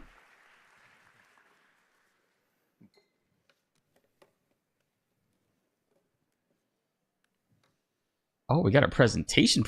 What? じゃあ今日のテーマはシナジーです。 So the theme of today's presentation is synergy. リメイクとリバースの進化や開発視点やキャラクター世界観、またバトルなどさまざまな要素がこのテーマにどのように関わっているのかというのを私たちの観点でお話をします。 So from our own perspectives, we'd like to talk to you guys about how so many different aspects of the series and all the games in it relate to this theme of synergy. That includes the evolution from the original game through to the remake series, and also the battles, the characters, and the setting of Final Fantasy VII. また私たちのお気に入りシーンを深掘りすることで開発プロセスやストーリーにおいての重要なシーンがどのように Tyson Fury 内部の視点からお話しします。 And in addition to that, we'd also like to talk to you about some of our favorite scenes from the game, talk about the development process involved in making them, and give you a little bit of insight into how these important scenes are made. では、ファイナルファンタジー7の過去、現在、未来についてお話ししていきます。 So now we're going to talk about the past, the present, and the future of Final Fantasy VII. 1997年に始まったファイナルファンタジー7の歴史と現在、そして未来について見ていきましょう。 So let's see what Final Fantasy VII was like then, what it is now, and where we're going into the beyond. ゲームの歴史において重要な転機でした。 So Final Fantasy VII was a massive turning point in the history of video games. 当時の私たちの感想や体験、また FF7 が生まれてから現在に至るまでの生い立ちを私たちなりの観点で皆さんに紹介していきます。 So from our own personal perspectives on this, we're going to tell you about what we were doing at the time when the game came out, how Final Fantasy VII was created, and how it's grown and developed up to today. まずは私の方から話します。 So I'll start here. 個人的には1990 This is a live event. I don't think there'll be subtitles. 重要な年でした。 So for me, 1997 was a very important year. ファイナルファンタジー7の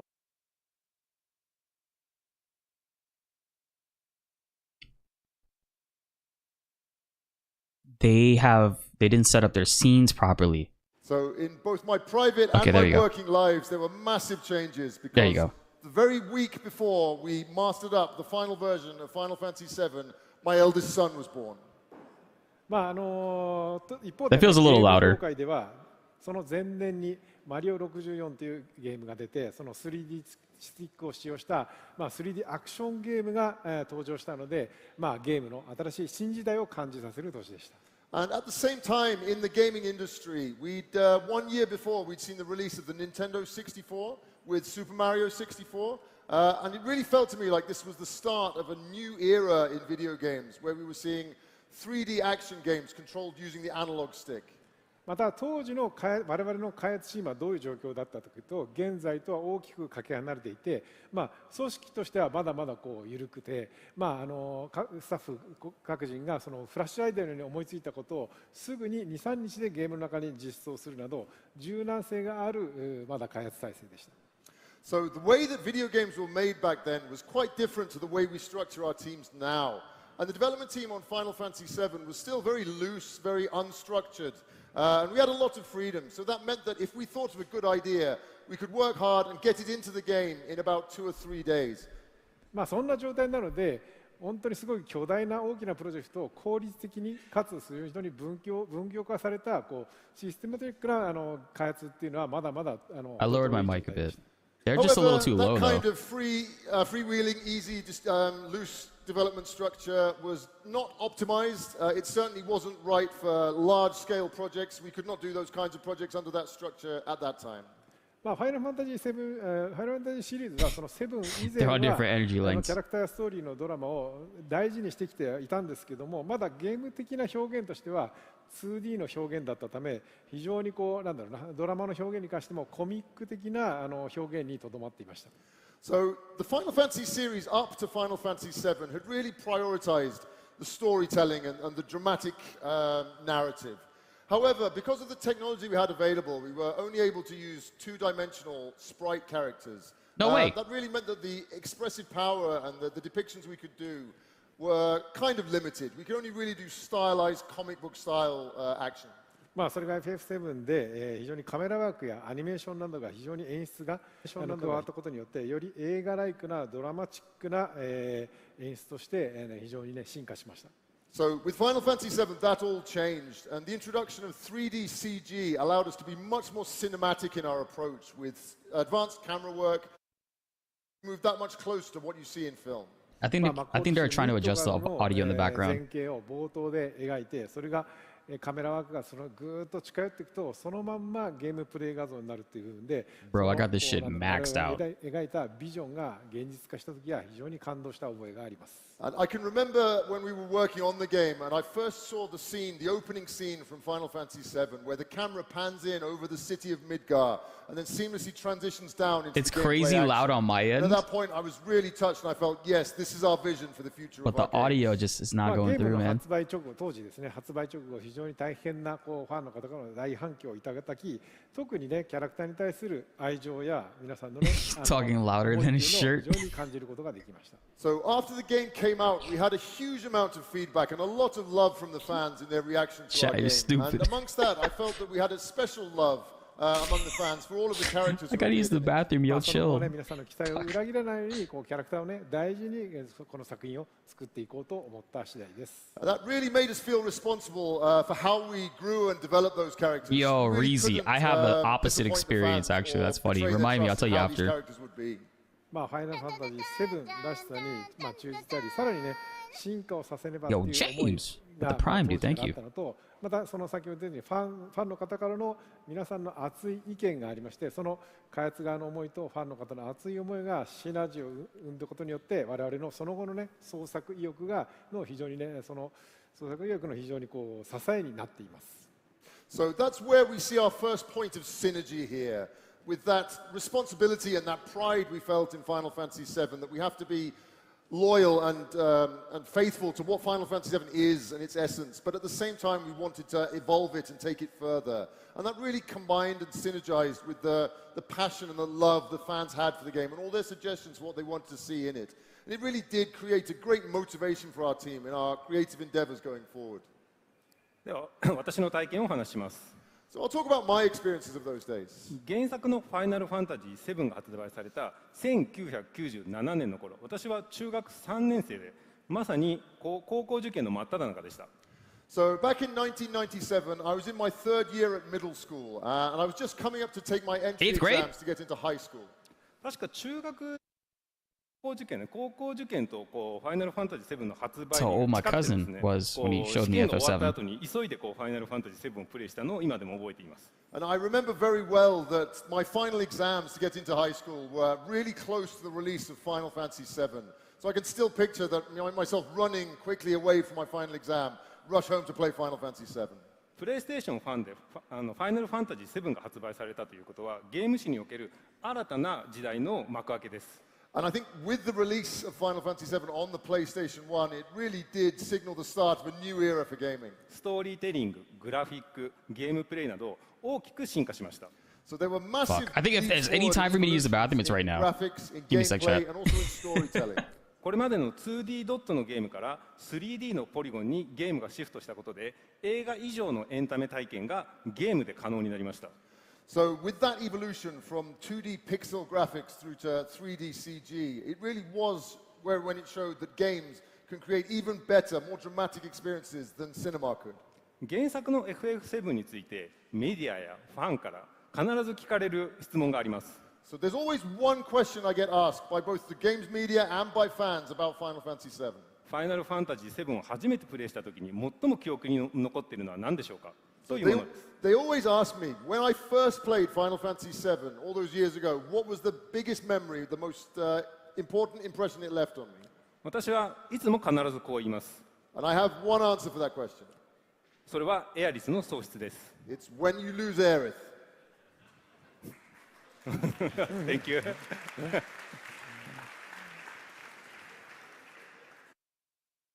まだインターネットが復旧していなかった時代なので、友達とですね、その当時の友達とどうしたら彼女が生き返らすことができるのかというのをすごく熱く語り合って調べたりをしていました。So I can remember it. Obviously, back in those days, there was no such thing as the internet. And myself and one of my friends, we were really passionately debating how do we get Aerith to come back to life? And we really tried so hard to get her back in the game.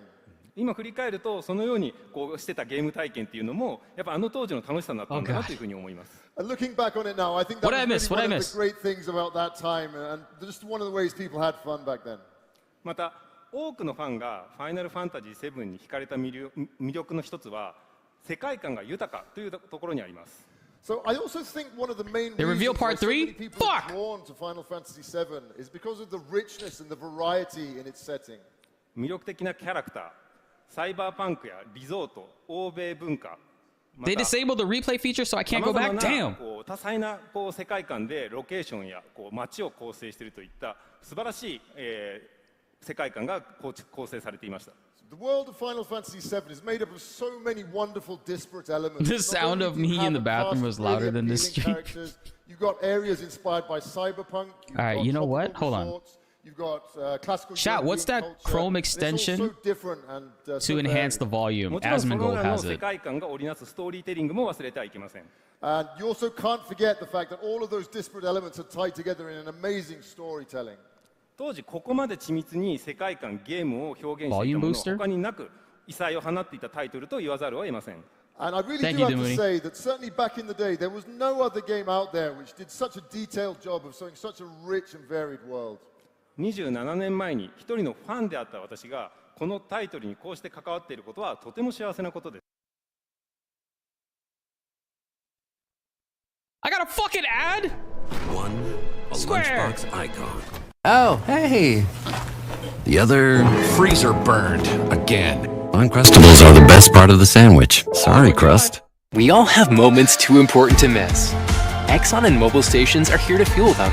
So go on, fill up and enjoy the moments that matter. We'll be right there with you, every mile, every day. Go on with Exxon and mobile stations. ファンタジー7のリメイクに対して関われるということは私のこれまでの経験を全てぶつけようという覚悟を持ちました。And that really made me decide that now I'm working on Final Fantasy VII, this game that I was such a fan of so many years ago. I really have to give everything I've learned, my whole skill and dedication as a games creator into this game. We YouTube gang out here. That now I'm working on Final Fantasy VII, this game that I was such a fan of so many years ago. I really have to give everything I've learned, my whole skill and dedication as a games creator into this game. それでは次はファイナルファンタジーの現在に目を向けたいと思っています。Now to the current state of Final Fantasy VII. 技術的な部分とストーリー両面においてオリジナル版と現代のリメイク版においてはその間に素晴らしいシナジーの効果が見られます。And again, we return to synergy. You can definitely see this great synergy, this great evolution in terms of both technology and the storytelling from the original Final Fantasy VII moving through to the remake series. ここでは1997年の原作の礎の上に築かれたストーリーやゲームプレイがどのように進化していったかをご説明したいと思っています。So now I'd like to talk a little bit about how we've evolved and enhanced the great experiences and that great base that we created in 1997 in the modern games. ファンの皆さんのオリジナル7のこう愛情や情熱のおかげで Is that better? リバースはリメイク、さらにその3部作目に対して我々がこれまでになかった新しいエンターテインメントの作品として届けようとする非常に新しい。So it really is thanks to the warm reception the games have received, all the love and the passion of the fans, that we were able to make Final Fantasy VII Remake and Final Fantasy VII Rebirth. And it really has motivated us moving forward to the third game in the trilogy to create something completely new, a kind of game people have never seen before. 私自身が過去に携わったゲームをこうしてリメイクすることは、オリジナルの時点で皆さんが驚きを味わったことをより次世代に残す挑戦としてとても興味深い。So from my perspective, it really is a fascinating and intriguing experience working on a game like this, remaking something that I created once already in the past, and really trying to take that same emotional impact and that same effect and surprise it gave to people back in the day and deliver that to a new generation of gamers. 映画や小説などの、作品エンターテインメントにおいては古典作品どんなに古い作品でも今も色あせることなく皆さん鑑賞することができます。I think in terms of other kinds of entertainment media, if you look at film, if you look at novels, you really still can go back and see the classics, read the classics today, and they really don't lose anything over time. しかしゲームはですね、ゲームデザインがそもそも古くなると非常にストレスを感じてプレイが苦痛になったり、もしくはそもそもゲームハードの生産が終了してしまって物理的に遊べなくなってしまうことも多々あります。But it really isn't the same for video games because old school game design can feel frustrating, it can be really annoying for people who are used to modern games. And even on top of that, a lot of the hardware that all the games were available on is just no longer around anymore, so you can't play them in the first place. なので FF7 をリメイクすることによって当時の感動をそのまま後世の世代に残すにはこういったリメイクという手段が非常に意味があることと思っています。So because of that difference, I really feel it was significant that we could do the Final Fantasy VII Remake series to deliver that same impact, that same experience to future generations that people had back in the original.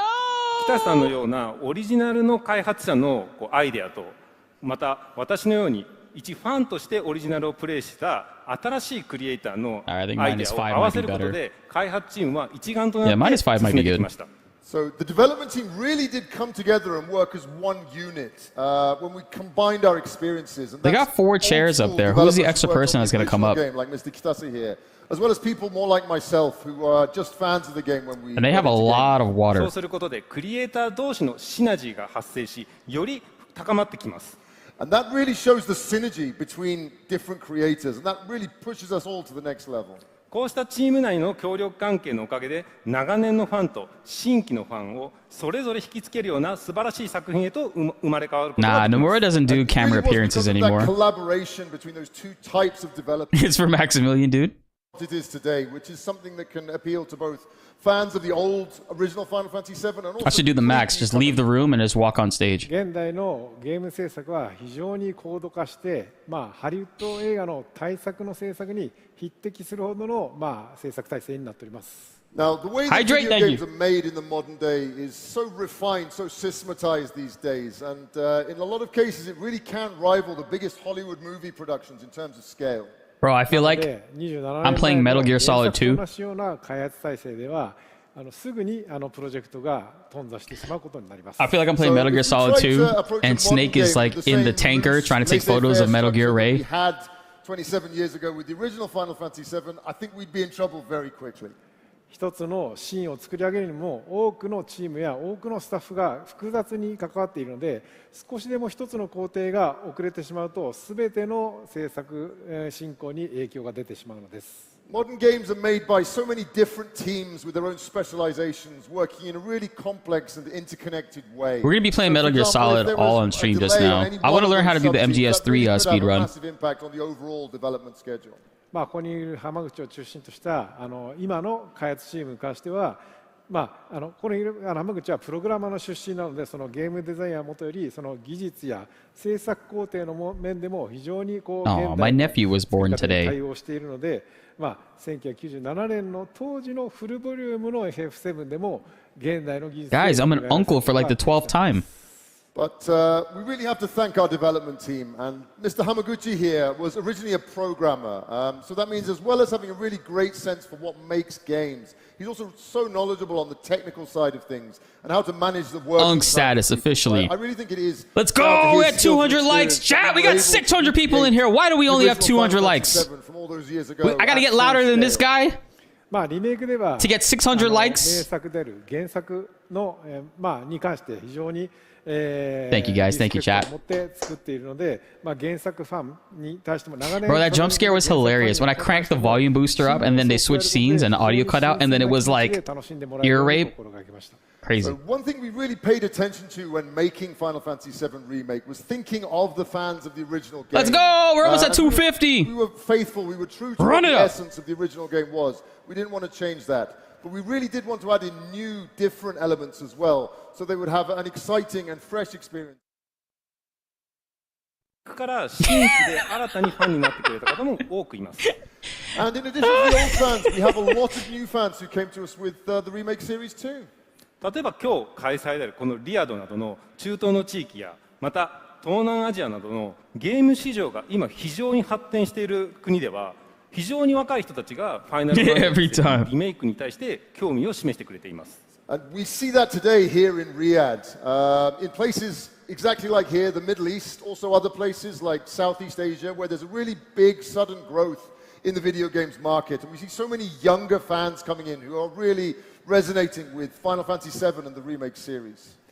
まあこうした形で原作の FF7 の良さを残しながらもいかに現代向きにデザインしていくかっていう部分は Hey, thank you guys for the likes, yo. We're almost at 300 already. You guys are crushing it.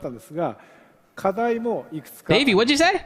So when we were making the Final Fantasy VII remake series, remake and rebirth, obviously it was vital that we kept what made the original game great while also adding all that cool new stuff and taking it in new directions. But that wasn't easy. There were a number of challenges we faced along the way. まず1点目はストーリー面に関して説明します。So the first of those I want to talk about was concerning the story. 原作で最も衝撃的だったワスラルミヨコのエアリスの悲劇のシーンですが、それをどのように現代で表現するかというのは非常に What you mean? We're all here together, Davey. This was a really tough question for us to ask ourselves, was how do we show the most famous, the most shocking scene from Final Fantasy VII, which is what happened in the Forgotten Capital when Hey, I already told you guys, I don't think this is going to be a DLC announcement. 原作では大切な人が突然目の前からいなくなってしまった非常にその喪失感というのを描きたかったのですが So what we wanted to show with that in the first Final Fantasy VII, the original game, was that feeling of loss and grief when you suddenly lose someone dear to you. Oh, don't say that. Don't say that. You're going to awaken a lot of people with that. I've actually heard from people that there were a lot of players who stopped playing right there after that scene because the feeling of loss was too great to carry on. リバースにおいてはその喪失感ではなくてまた別の形で表現してるんですけど、クラウド主人公のクラウドがその大切な人を Didn't they already say no DLC for Rebirth? They said the same thing for Remake. They said the same thing for FF16. I think Square Enix is always going to have a DLC prepped and ready way early in development. And it'll be something that they drop afterwards. In the Remake series, though, rather than focusing completely on that idea of loss and grief, we kind of changed the angle and looked at how Cloud... You don't like his shirt, Nero? What you mean? ...go towards people he loved but lost. それは生死に対するクリエイティブディレクターの野村哲也のアイデアで始まり Does he got open toe sandals? ゲームの演出チーム、カットシーンチームがゲームシーンとして素晴らしく Yo, does my man have open toe sandals on right now on stage with the goats? We had a really great idea from our creative director. Yo, show me them feet. He had a really good idea about how to show that idea of the human reactions to life and death. And his idea was put so well, translated so well into an actual scene in the game by our team in charge of cutscenes. 実際にリバースのエンディングでは、原作とは違って見た人がいろんな思い、いろんな解釈が、受け取れるようなシーンとして、非常に心に残る、シーンとして、Yeah, the Middle East be hot, bro. So the scene that we made for Final Fantasy VII Rebirth, and this is one of the last scenes in the I think this is a shoe. See the curve, the curvature right there? Unless this is the bottom of the sandal and he's like raising his toes up like this. Different ways, and everyone will come away with a slightly different idea. You think he's doing this, chat, or is that just a shoe? Nah, it's a shoe. It's a shoe. So the second of the biggest challenges we faced was much more to do with the gameplay itself. ワールドマップを活用したオープンエリアのシステムに関していろいろ挑戦しているのですが、その点に関しては浜口からお願いします。So we really did take on new challenges in how we showed and created that free open world style exploration on the world map. So I'd like to hand over to Mr. Hamaguchi to discuss a little bit of. I love Hamaguchi. Yo, shout out to Hamaguchi, bro. He followed me on Twitter. That's my goat. This guy's getting roasted. I think this was the most important challenge, the most important question for the development team was how we did the open world. 近年オープンワールドのゲームというのは世の中にたくさん生まれています。As you know, there are a lot of games in recent years which are done in an open world style.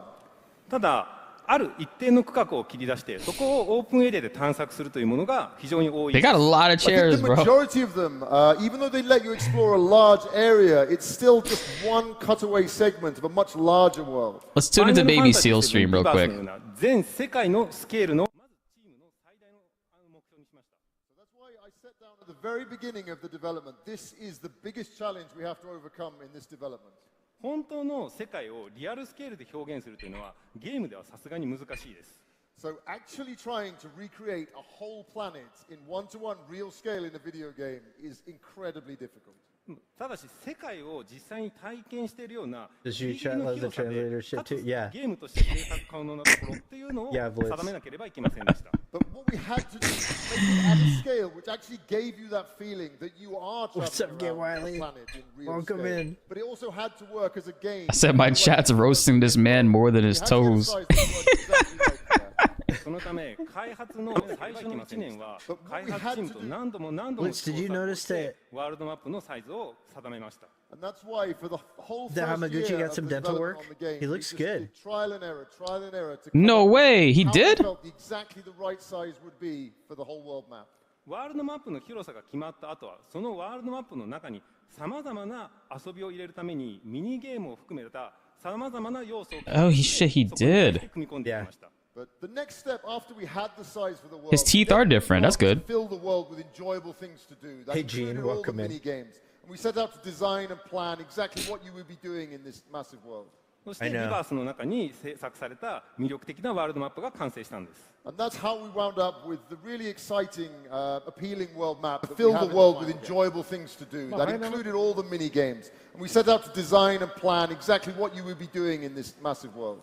そしてリバースの中に制作された魅力的なワールドマップが完成したんです。And that's how we wound up with the really exciting, appealing world map that we have in the final game. ファイナルファンタジーもシリーズごとに非常に巨大化していったので、実はこのワールドマップっていうのはファイナルファンタジー10以降は実装されていませんでした。So the Final Fantasy series, each game has just got bigger and bigger as the series continued. And unfortunately, around Final Fantasy X, we kind of had to abandon the idea of a world map. 浜口か制作チームはですね、このワールドマップを今回のファイナルファンタジー7リバースにおいてどのように復活させるかは私自身も非常に気になっていたのですが、He used our stream so it'll be a bad video call with horrible feedback. 驚きとともに、久しぶりに戻ってきたワールドマップを非常に楽しむことができました。So because of that, I really was curious. Really happy. This was like a coming home. He finally had world map, kind of world map he would put in the game. When I saw the finished results, I feel it was so good. It was just even better than the map in the original Final Fantasy VII. So I was absolutely delighted and surprised by that. But at the same time, I also felt 入り混じった思いになります。So when I think about the third and final game in the remake trilogy, it really does fill me with excitement, and I have such great expectations towards it as well. 3部作の最後の作品では皆さんに愛されるこの世界がより広がっていくと思いますので、ファンの方々には大きな期待をして待っていただきたいと思います。So I really hope the fans can have great expectations towards this game, and we will meet those expectations. We will definitely expand on and make the world of Final Fantasy VII even bigger than it is now. リメイクとリバースで築いた礎のおかげで、最終作における最後のストーリーというのがどのように展開していくのか、皆さんに期待して待っていただきたいです。So we've done all of the Picture in groundwork picture. now, all of the All story right. which has been built up through remake. We in there, baby, So now we're in a Blitz. great position. Thanks to So all the BltzZ fans chat. are wondering and expecting how the story is going to end, where it's going to go from Yeah, here. where is it going to リ go? メイクとリバイアス両タイトルに関する意見、皆様の意見を受け取って、次回作では皆さんの期待に応える添えるようゲーム体験を深めますような新要素を追加したいと思います。 Literally anything. So we really have listened very carefully and taken Okay, on we've board all listened. of the feedback on the first two games in the series, and all of those learnings are going to be reflected in the third game. So Okay. it'll be exactly what the fans are looking for. まあノスタルジーと発明と新旧の両要素 Exactly what the fans are looking for. の融合によるシナジーを楽しんでいただきたいと思います。 So we hope you can look forward to that new synergy we're coming up with right now, that merging of nostalgia and new innovation, which will create something incredibly special. まあ今からね次回作を皆さんに New synergy, huh? 楽しみではあるんですが、Synergy limit. その日の将来来るその日を楽しみにしております。このシリーズに対して皆様の熱意が反映された作品になることを、私自身も思っています。 So we really are looking forward to a date in the future when we can reveal more about what the third game will be. But I really can promise right now it will be a game that perfectly reflects all of that passion that the fans have for Final Fantasy VII. So The game, look forward to great things. yes, but the fans want 皆さ different ん things. 期待を超 So えるよ good うな luck. 最終作となるよう今開発チーム一同鋭意制作をしておりま We're す。 looking forward to a date to The development reveal team those is hard at things. work as we speak, and we're going to make the game something that even beats We're working any hard. expectations We're you doing have some towards the things. game. このリ We're メイク looking の forward 三 to 部作は revealing those things at a later ゲー date. ム史上最も愛され有名なタイトルになると私は確信しています。 I'm absolutely confident that the third game in the Final Fantasy VII Remake series will be one of the most loved, most popular games in the whole history of video games. Once again. Jesus. ファイナルファンタジー7の、Thank you. Thank you. Assembling adventure and crafting conflict. Okay. ファイナルファンタジー7の歴史について見てきましたが、これからはキャラクターやバトルなど世界観についてもお話ししていきます。 Okay, so up until now we've talked about the history of the Final Fantasy VII series. We'd like to switch a little bit now and talk a bit more detail about some of the elements in the second game in the series. So that's Okay. the characters, the battles, and also the setting as well. まあこのようなやつが Second どういう game. 融合されて They don't want to talk about part 3. They want to talk about What part are 2 we more. doing と here? 思います。 More So let's look DLC. at how all of these different elements have been put together to create the final gameplay experience. This is ここでは主人公たちや assembling 悪 adventure and 役 crafting などに触れていきます。 So Okay. we're going to look now at the heroes and the villains of the series. Okay. Heroes and ま villains あ of それ the では主 series. 人公と We 悪 took 役 a に関 step して back. の入り組んだ関係について見ていきます This is が gonna be 特にね so クラウドと blue bally. セフィロスに I can セフ tell. ィロスの関係 Bro, に they 焦点を talk. 当てたい They balls teased are part There are 3 and then they definitely went many backwards. heroes and many Bluest. villains in the Final Fantasy VII world, and they've See got a the really blue here? complicated relationship between them. And But the in blue particular, here? we really want to look And the at blue the main here? two, which is Cloud and Metaphor Sephiroth. for our まあ原作 balls. においてですねセフィロスというの He's は right.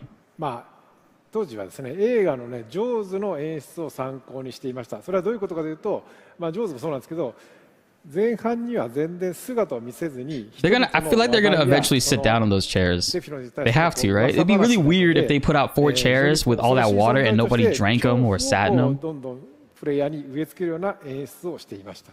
So the character of Sephiroth, interestingly enough, was designed, not specifically the character design, but Who how said he that? is presented Yo, in the Panda, game, they've been roasting based this on man the shark in entire film stream. Jaws.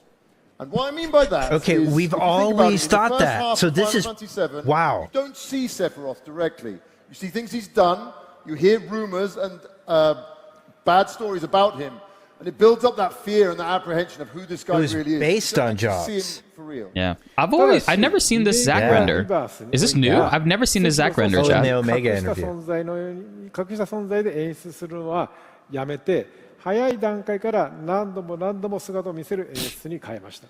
But we actually changed that for the remake series. And I'm rather than have stealing Sephiroth as all someone of who is these. hidden and an unknown threat, we actually brought his appearances in the game forward and have him appeared a number of times earlier in the story. まあ見えない恐怖っていう部分が原作では見えない恐怖という対象として扱っていったんですが、リメイクリバースではもう You seen that Zack render before? Okay. まあ我々が知ってる存在として、まあその存在を理解した上で Why is Tectone on stage? Nah, bro, that's Legions. で表現を変えました。 So the change there was in the original Final Fantasy VII. Before we Sephiroth tell you was a anything, fear of the we're going to unknown. tell you about Scary, but everything you didn't that we know already yet. told you about The Sephiroth and that we is can't the talk same about. Sephiroth, but the way we showed Sephiroth in remake has changed, and now he's not an unknown threat. He's Right. someone who is threatening, who is dangerous, because you know exactly who he is. That's true. And they had to do that. They had to go that way. He is very threatening and dangerous. You guys saw what he just, what I just did to him? Mother, help! The planet. Refreshing to hear It's them whooping my acknowledge ass. this. So there are definite reasons why we made this decision. If you look back on the series and you remember when the first game came out, obviously it was a new game. Nobody knew who Sephiroth was. So that allowed us to present him in this way, have this character you never really see but you only hear about, and build him up as a threat, as an evil presence through that. セフィロスはその27年の FF7 が非常に衝撃的だったため、 I think we should respect this and stop being so horrible to them. This is an amazing presentation. 誰もが知っているキャラクターになってしまった。しかもこうスマッシュ It ブラ is ザーズも actually, yeah. 有名な We キャラク don't ター deserve に any なっ of てしまうの this. で、彼の存在を隠 Ningai して演出す But る it's ことは非 fun. 常に不可能になってしまった。 It's kind of But of fun course, though. Jud is saying I nowadays, haven't seen any everyone knows who disrespect. Sephiroth I bet is. there's After disrespect the on game the came out, he other. became such a famous character. I bet there's You've disrespect seen again everywhere. and again, and, People would just suck. Even if we tried to hide him nowadays, everyone would So know he's probably who not there ta- anyway. he's probably so not talking famous, about this he even stream. appeared in Super Smash Brothers, so the same approach wasn't going to work.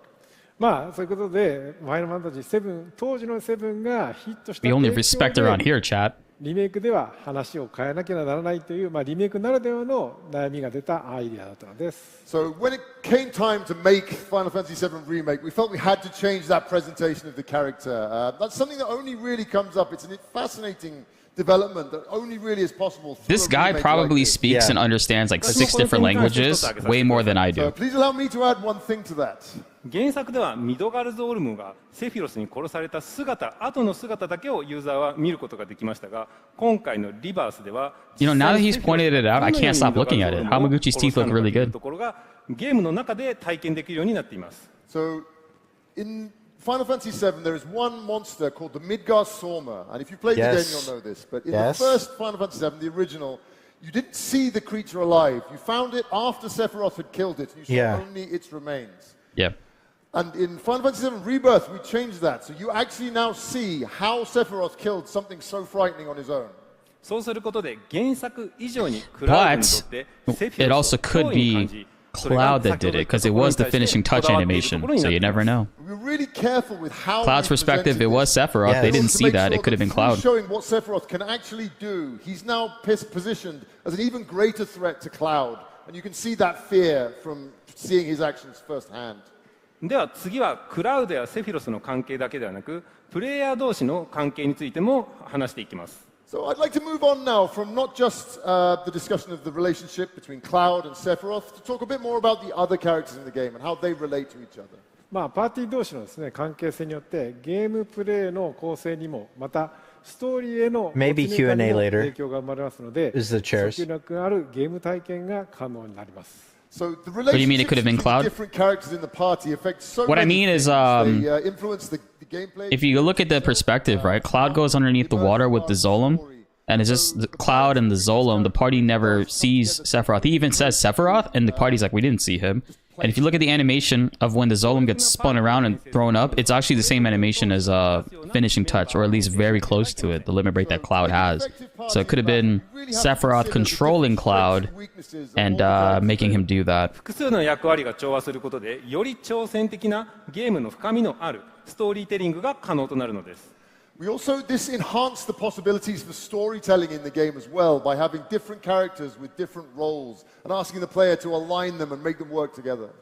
There's a lot of cool elements within FF7 Rebirth. Like if you go back and you kind of like, now you're looking at it from a different perspective. Like, okay, is Cloud actually doing all these things? And like, for example, like with the ending and whatnot, it's very possible that Tifa could have seen Cloud do something horribly different at the very end compared to like what the other party has seen. And that could be very well why she's reacting the way she's reacting and feeling the way that she's feeling, you know, it's insane. But I think that's a cool perspective that they could reveal later on, that it was actually Cloud that did the deed, you know. I think that would go hard, especially with the water burial scene, you know. ティファやエレスは非常に遊ぼうっつって遊びを満喫しちゃおうっていうふうなこうノリではしゃぐんですが、バレットはそこをいやお前ら遊んでる場合かっていうかで制止する、い I should hit the gym today, but I'm worried that like, because I got a tooth removed 2 days ago. I'm worried that I grit too hard. Barrett and Aerith. But two of the main ones which really stand out are those in Costa del Sol and also in the Gold Saucer. And they're quite similar scenes in a number of ways. Because in these areas, they're obviously entertainment areas, they're resorts, they're places where people have fun. And you see characters like Aerith and Tifa, they want to take a break, they want to just go out and have fun in those areas. And they've let their hair down. And you always see Barrett in these scenes. He comes in and he's being the serious guy. He says, no, this isn't the time, we shouldn't be going off and having fun. He always tries to rein them in. バレットは故郷への後悔だったりもしくはマリンをね町に置いてきたことなどいろんな悩みや One of the questions Katase said earlier is that they changed how Aerith's death scene was depicted in remake from the original. Rather than focusing on the loss and grief, they looked at how Cloud couldn't let his feelings go towards people he loved or lost, which I think is going to pay off well going forward because Cloud is an extension of us, so seeing that perspective is going to hit once that's revealed. It just doesn't look that way right now because a lot of people were expecting one thing and they kind of took that away from us, and in a way it's kind of meta. So that's why he's this focused character. He doesn't have time for distractions, he doesn't have time for fun. Yeah. He just focuses on the mission. And we see a beautiful interaction in these kinds of scenes when Barrett is being like that, where Aerith kind of tries to bring him round and says, no, you need time, you need to relax once in a while, and she indirectly just tries to get him to loosen up once in a while. 実はエアリスの方が深刻な悩み運命を抱えているんですが、それらを抑えてバレット他人であるバレットを気遣う気持ちがこう現れていっている部分で今作の物語の深さを表しています。But you really can't see the depth of the emotion and the story here when you think about why Aerith is doing this. I mean, as a character, she probably has a greater burden on her, a greater destiny than Barrett himself does. But she doesn't let that overcome her and take back what you said about Barrett. She's pushing it down. She's suppressing her worries and her fears and trying to comfort Barrett in his time of need. And that shows really those deep interactions.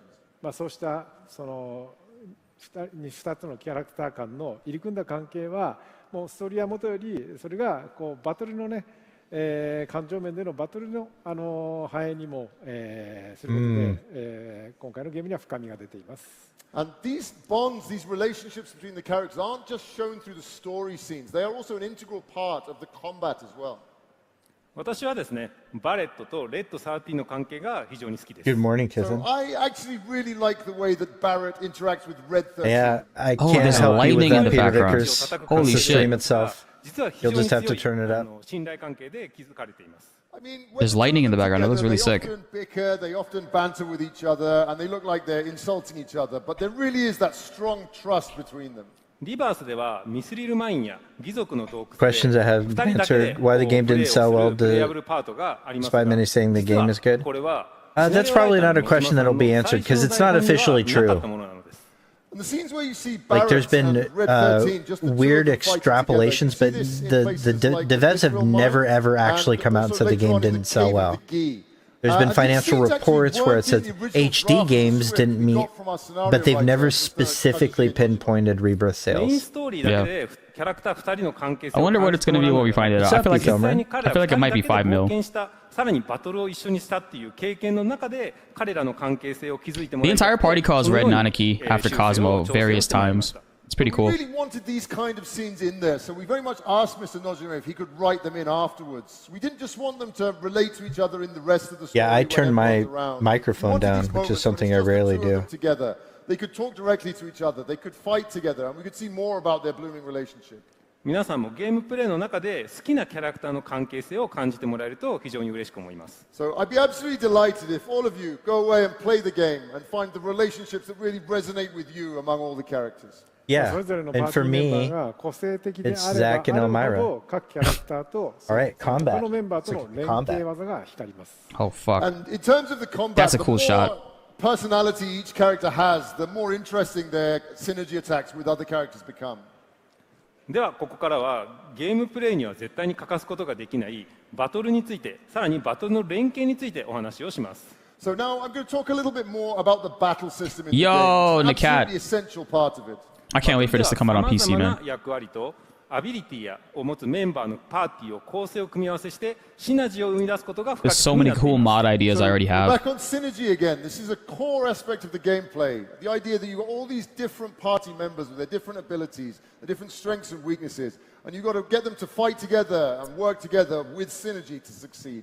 まあそれぞれのキャラクターが独自な Need that final 技 part や today. 強みを持ち寄ることでバトルにおける Bro, ダイナミ the ズム hard が mode build that we have right now is The way that all of these smoking different every characters challenge come is so together crazy. and bring their different abilities and strengths just makes it so much more dynamic.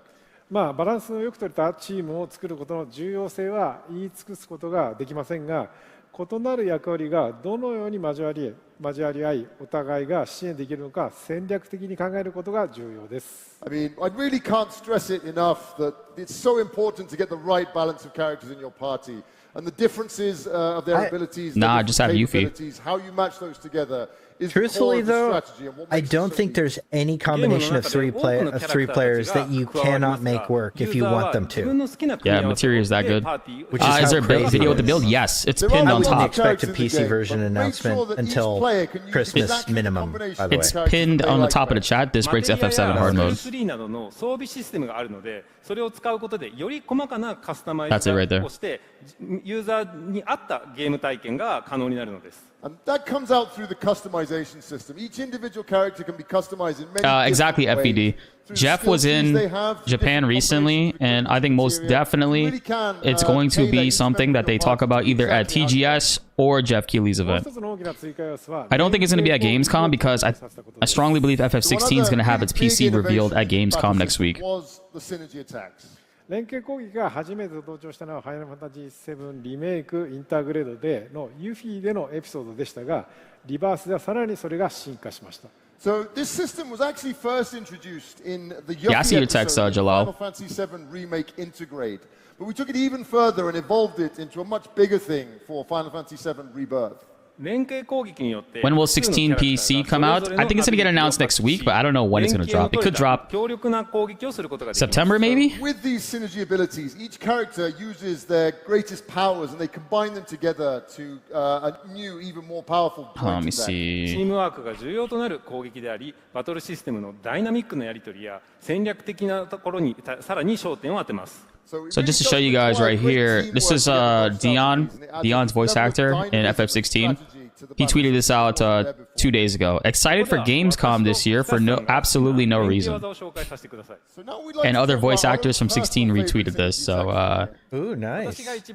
I think it's very logical to expect that. My favorite is Mogmog Shot. Oh.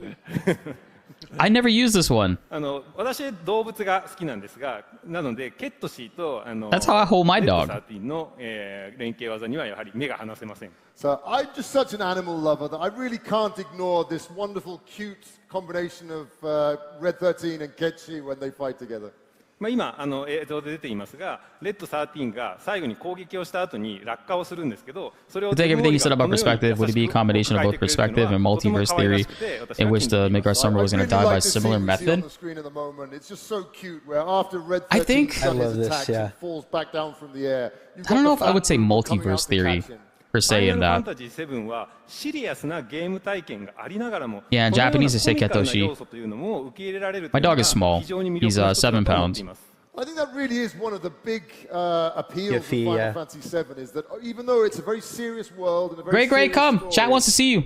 Living happily Chat, we're almost at alongside 500 them, likes. you also have these more fun, comical moments I too. completely agree. That's right. では私が選んだ、連携技はバレットとエリスのスイートギャングスターです。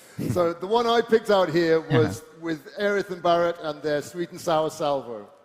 私もシリアスな技を Sweet 選ぼう and と sour 思った salvo. ん This です is a が good name コミカ for ルな that. 技になってしまいました。 So I was going to pick a serious one here, but no, I wound up doing a comedy one instead. まあエアリスとねバレットがこうサングラスをかけるっていうね非常にコミカルなねシーンはですねこれ PV で公開された時も全世界のファンの方から非常に大反響でした。I think it's just really nice to see that comical touch where Aerith puts the sunglasses on. And when we first showed this in our trailer, everyone around the world really responded Yeah, positively to this it. was a まあ big このよう deal. な It was. I screenshot the hell out of that. はゲームプレイに影 I 響 made す gifs out る of だけ it. で全体的なストーリーにまつわる体験も拡張してくれます。 So the relationships with the bonds between the characters isn't just part of the story. It plays a big part in combat. In Hold on, all the guys. other Let me get my aspects of the game as dog. well. それぞれのキャラクターがどのようにストーリーに絡んでくるかはそれぞれの背景や能力に異なりますので、プレイヤーごとにいろいろ体験が異なってきます。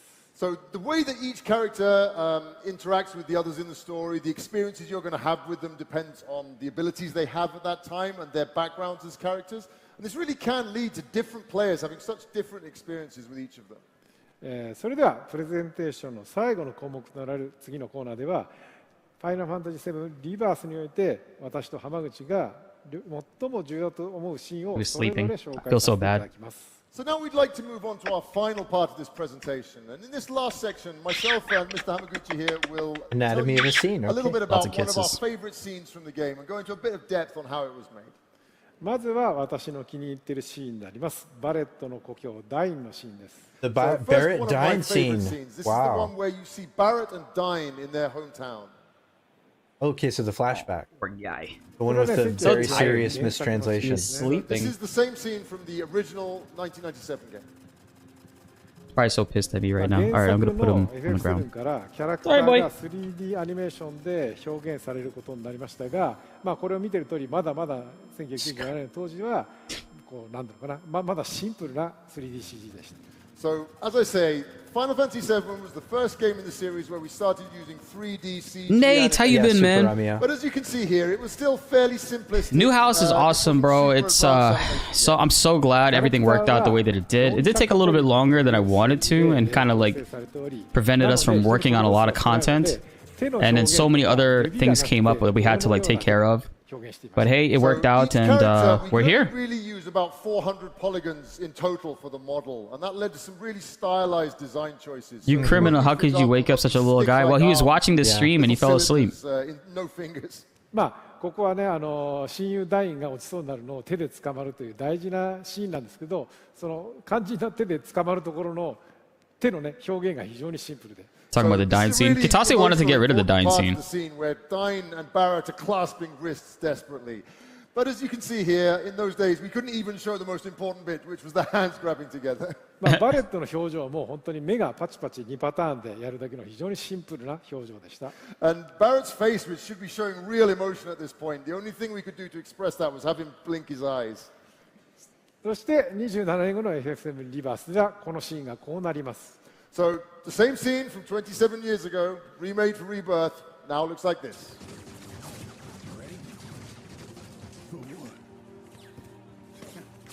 Still so quick to throw in the towel. What's the over? They're never going to use those chairs. Come on. This is. I think this is the end. So there's a 0% chance of those chairs being anything. They look too clean. So the way the characters move uses motion capture techniques to be. I feel bad too because. Hamaguchi wore those super white pants. The number of polygons we can use for a single character. He's clean, bro. Hamaguchi is styling now. Is in the tens, hundreds of thousands now. そして何よりボイスアクターによる熱のこもった演技が加わることによって非常にリアリティのあるドラマになっています。And perhaps even more importantly in that, we now have voice actors giving their really passionate performances to these characters, which makes it so much more realistic. 実はね、27年前の当時も私の頭の中ではこういうドラマを As soon as I put my dog on the ground, he bolted out of the room. He's like, "Fuck you, man! I'm going back to bed. How dare you wake me up?" Man, his performance is so good. It's why they use the English version. Yeah, they could have used the Japanese version for this, but they went with the English version. Thank you, thank you. ありがとうございます。Thank you. Wait, Hamaguchi looks like he's getting closer and closer to the chair. 私のお気に入りシーンを紹介させてください。 So now let's take a look at one of my favorite scenes. 私はニブルヘイムの階層で神羅屋敷の地下でセフィロスが闇落ちしていくシーンがとても気に入っています。 So I really like this scene here where you see Sephiroth is holed up under the Shinra mansion. Yeah, this is a good scene too. Is this when we see the shadow? リメイク作品の魅力の一つとしてその当時のこうエンターテインメントの表現では表現できなかったものというのを現代の技術によって We're gonna see him snap in his shadow. I think one of the big draws, one of the great things you can do with a remake like this is to add in those extra details, those things you really wanted to put in the beginning, but the technology just wouldn't allow you to do back in the day. 今ご覧になっていただいている映像で、 That セフ boy ィロスが snap. 自分の生い立ちを知ることで、セフィロス自体 He が wants どんど to ん sit down, 闇 but に he 落ちてい can't. きます。 So in this very scene we've got playing behind us, it's where Sephiroth learns of the secrets behind his creation. And knowing that slowly I'm telling you guys, every time they show down Hamaguchi, he's getting closer and closer to the No, chair. that's not why it's 特にストー divisive. リーに対して大きな変更があるわけではありません。 So there's absolutely, well, almost no difference in the actual story being told here over the original. しかしセフィロスの声優 This によ part る was divisive. ボイスなど、さらにセフィロスの表情や仕草など、当時では表現できなかったことを今作では表現できることで、ユーザーにさらなるセフィロスの詳細を理解してもらうことができます。 But the way it's done now allows you to understand so much more of the detail about Sephiroth as a character. So that includes his voice performance from the voice actor and his. I loved that, but I do agree that it was a little too comically slow in the moments leading up to it. It kind of made Sephiroth seem the game AI generated happened in the return anyways. safe. So I think one of the big achievements from the remake But I do series just like was to in this very much the same way how forget we that now Chapter managed to 11 show happened that much more of in general. Sephiroth's feelings and his emotions, his internal world than was ever possible with the original game. Yeah, people didn't like the crawling. Oh, it's over. That's it. It was the crawling, the slowness. Yeah, I'm glad they didn't litter that throughout the entire game. I At told least they you all, recognized it. Keep your expectations low. This was still good. Oh, Let's wait. show appreciation again with a big round of applause for Kitase-san, Hamaguchi-san, and Gavin. Yeah, it was a good presentation. I like the marketing too. Now it's time for the Q&A portion of this Oh, presentation. Q&A. Here we go. Oh, Q&As? They are going to use the From you, chairs. the fans. Shall we start? Okay. Oh, Okay, they're hold sitting on. down. Let's go. Now they get to sit. Okay. Oh man, there it is. I was so completely start, wrong. First question, I love it. and also one of the most popular questions. はい、まずは1問目なんですけど、これ非常に、よく聞かれたことですね。 I'll take out the Zelmire Has the question. team explored localizing the game in Arabic? Ooh. このゲーム、アラビア語のローカライズはご検討いただけますでしょうか。みんな望んでるんですから。 I think we're gonna tune out a Baby Seal stream for this one, so we could talk about the questions too on our end. まあGG's Baby Seal, good すご stream. くビジネス的な面といろいろ開発的な事情の面を話してしまうと、まあ私たちはそのこうまあなんだろう。 Has the team explored localizing the game in Arabic? このゲーム、アラビア語のローカライズはご検討いただけますでしょうか。みんな望んでるんですから。 I think everyone wants it, don't they? Yes, definitely. 欲しいです。まあすごくそうですね。ビジネス的な面といろいろ開発的な事情の面を話してしまうと、まあ私たちは What languages does it localize it? It's in French, English, Japanese, and German, right? It's only those four? あとはその土地の Is there a Spanish dub? に対して私たち開発自身がどのぐらい理解度があるのかっていう部分と、あとはそれをこう技術的にどうクリアするかっていう部分、いろんな問題があり、常にそれを検討しています。So, in terms of localizing the game into different languages, I don't think this was a question written on that paper. About for that as a business. So, first of all, how Hey, much what's of a up, market Raptor? would there be for people who speak that language? And on top of that, it's not just the number of fans, but also the technical requirements too. Different languages have different technical requirements for programming and localization. We really have to think whether our team has that experience and knowledge to be able to do it properly. まあ1997年のオリジナルのファイナルファンタジー7では By the way, man, chat, thank you guys so much, man. We're so close to 200 members. I didn't expect so much already in the stream. You guys are amazing. I appreciate you. 言語に対応して、その20年間以上でその言語数がどんどん増えていきました。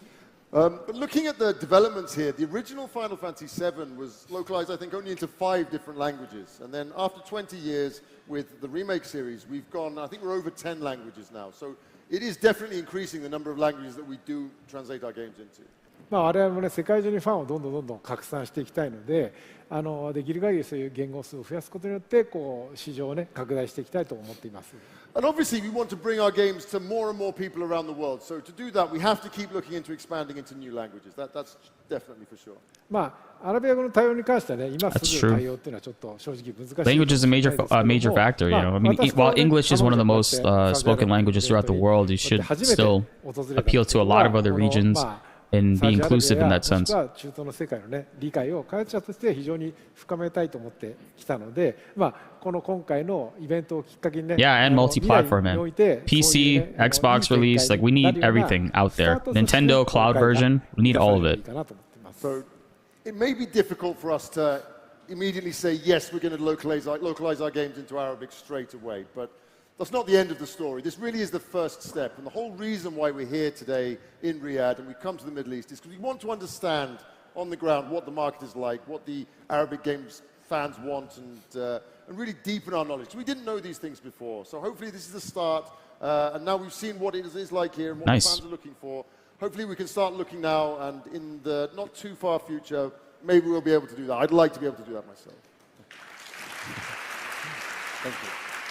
There's hope. Yeah, these questions are really good. So, the second question is, given that new characters were added to Rebirth that were not in the original, how challenging was it to integrate them into a beloved storyline? そうですね、今回のファイナルファンタジー7リバースを作るにあたって、その原作になかった完全に新しいキャラが何人か登場するんじゃないですか。そういうあんなに古くからすごく愛されている物語の中にこうポンと新しい人を置くのが結構難易度高いと思う。What's up, Zan? They're doing a Q&A right now. They just talked about essentially the previous portion was just them talking about their favorite scenes. Hamaguchi loves the Sephiroth turning evil scene. I do understand it is a difficult thing to do. That's not easy. And Kitase liked the Barrett and Dine scene. I can give you a very interesting example though. リメイクの時から登場してたチャドリーというキャラクターがいて、リバースではワールドマップを探索する上でプレイヤーたちを非常にサポートして I wish I learned how to speak Japanese, man. 原作ではいなかったけど、リバースの中では非常に重要度の高いキャラクターというのがいます。So we have the character of Chadley, who was not in the original Final Fantasy VII, and we first introduced him in Final Fantasy VII Remake.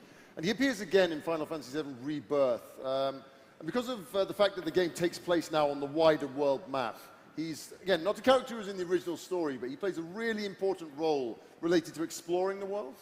実はチャドリーというのはリメイクの時からそのような展開になるキャラクターだと生み出されてたわけではなくて、一番最初はI did use Duolingo for a little bit, but man, I wish I learned when I was younger, you know?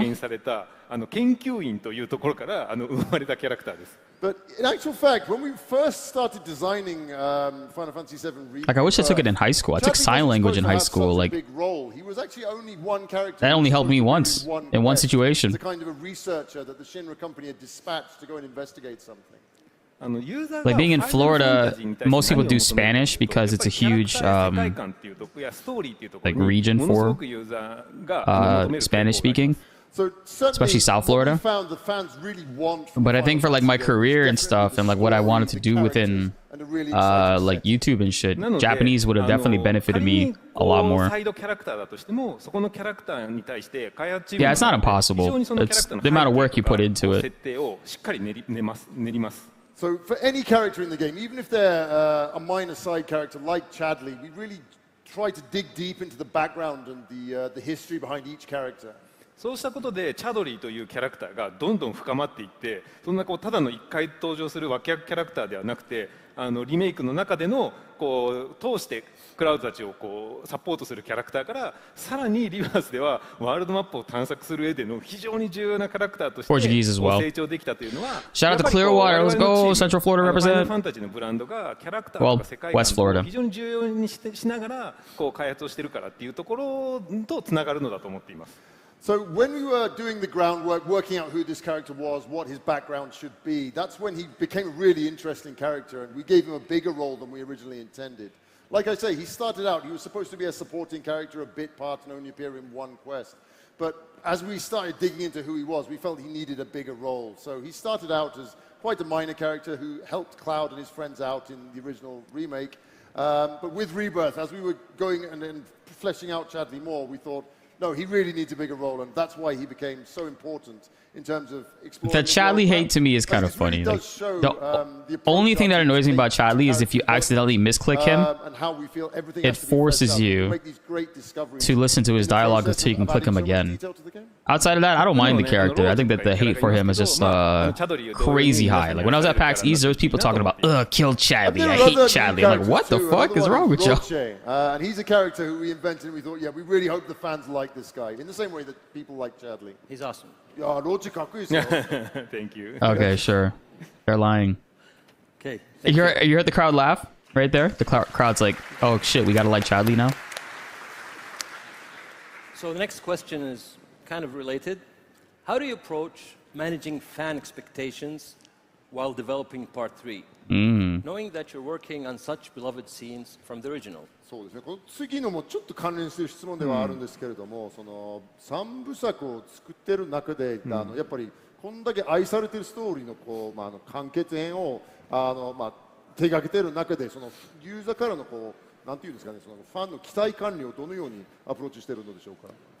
そうですね。これはあれですかね。こうパート3に対してちょっとこうポロリ情報が欲しいみたいな感じなんですかね。So, is this you're saying you want some more information about Part 3? Yes, please. お願いします。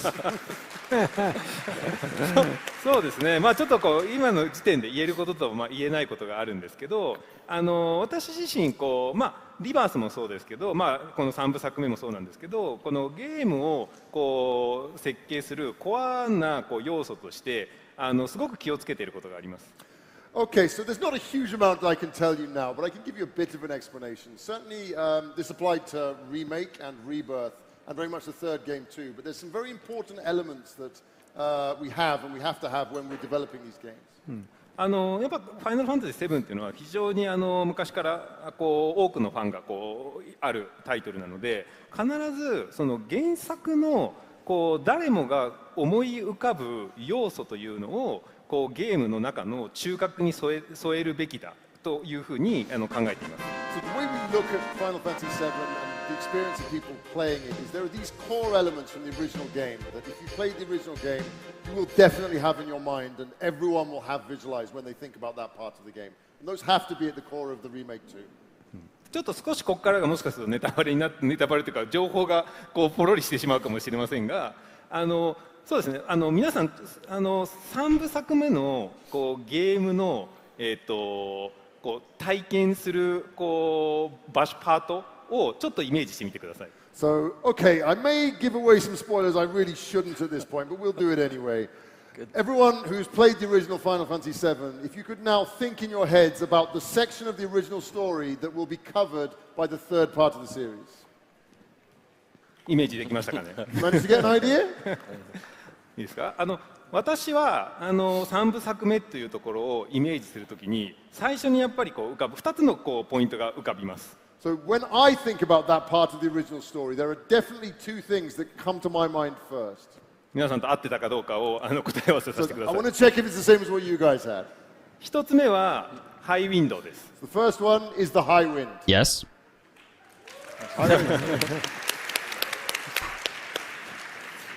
二つ目はスノーボードです。Snowboarding. スノーボードの方が多いですね。Snowboarding confirmed. 私は当然他にもいろんなポイントあるんですけど、今この挙げたポイントっていうのをゲームのユーザー体験の中のこう中核に置くようなこうゲームデザインにしていくというのをこう考えています。そのやり方というのはリバースの時も同様のことをやっていました。So obviously it's not just them. There are a lot of other elements as well. But for those key elements that really resonate, they have to be at the core of the gameplay experience in the third game. And it was exactly the same for Rebirth and for Remake as well. Snowboarding is going to be a part of a core element for the gameplay? I understand the Highwind, but I feel like he just mentioned snowboarding because it's not necessarily a big spoiler for story purposes. よりディテールを増して表現するっていうことはやっぱその人たちに非常に届きやすいということが非常にリメイク作品としていいアプローチだと考えているからです。So I really think this is a good approach to take when you're remaking anything, but the fact that you have those core elements that the fans really think are what the game is about, and you have to show you the right respect to those and have them as they should be and as people remember them. And then by going back and adding in all the extra details and the new things and the things that people thought were there and wanted to see. And that really does convince the fans, and people say, yes, this is what it should be. Thank you. Interesting.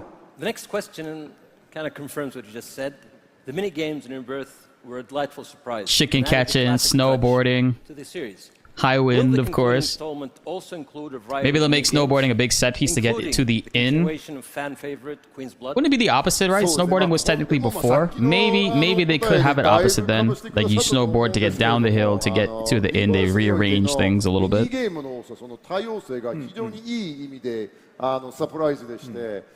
Yeah, you do fight in the snow and you have that element. If you pass out there, you get reset. I don't know if it'll do that still, but we'll probably have traversing options within the snowy regions, and that being snowboarding. そして今回の大人気になってクイーンズブラッドの続編的なものも加えられるのでしょうか。そうですね。当然次回作のこう Yeah, Highwind is after Sister Ray Slap. So that'll probably be like chapter 4 or 5.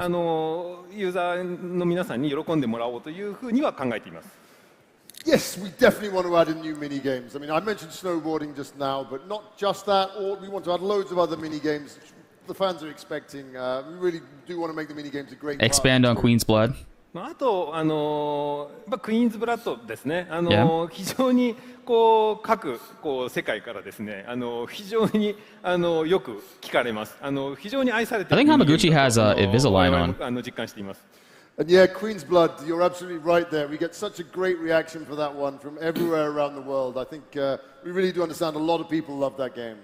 やっぱそれだけ愛されているミニ Bro, I love Queen's Blood too. 3部作目にもやっぱぜひ取り入れたいとは思っていますが。同じシステムで同じようにこう遊ばせてもやっぱり新鮮味とかこう新しいこうワクワクっていうのはやっぱりこう薄れてしまうので、3部作目に向けた何かしらのちょっとアレンジを加えた上でのこうクイーンズブラッドっていうのが展開できればなというふうには考えています。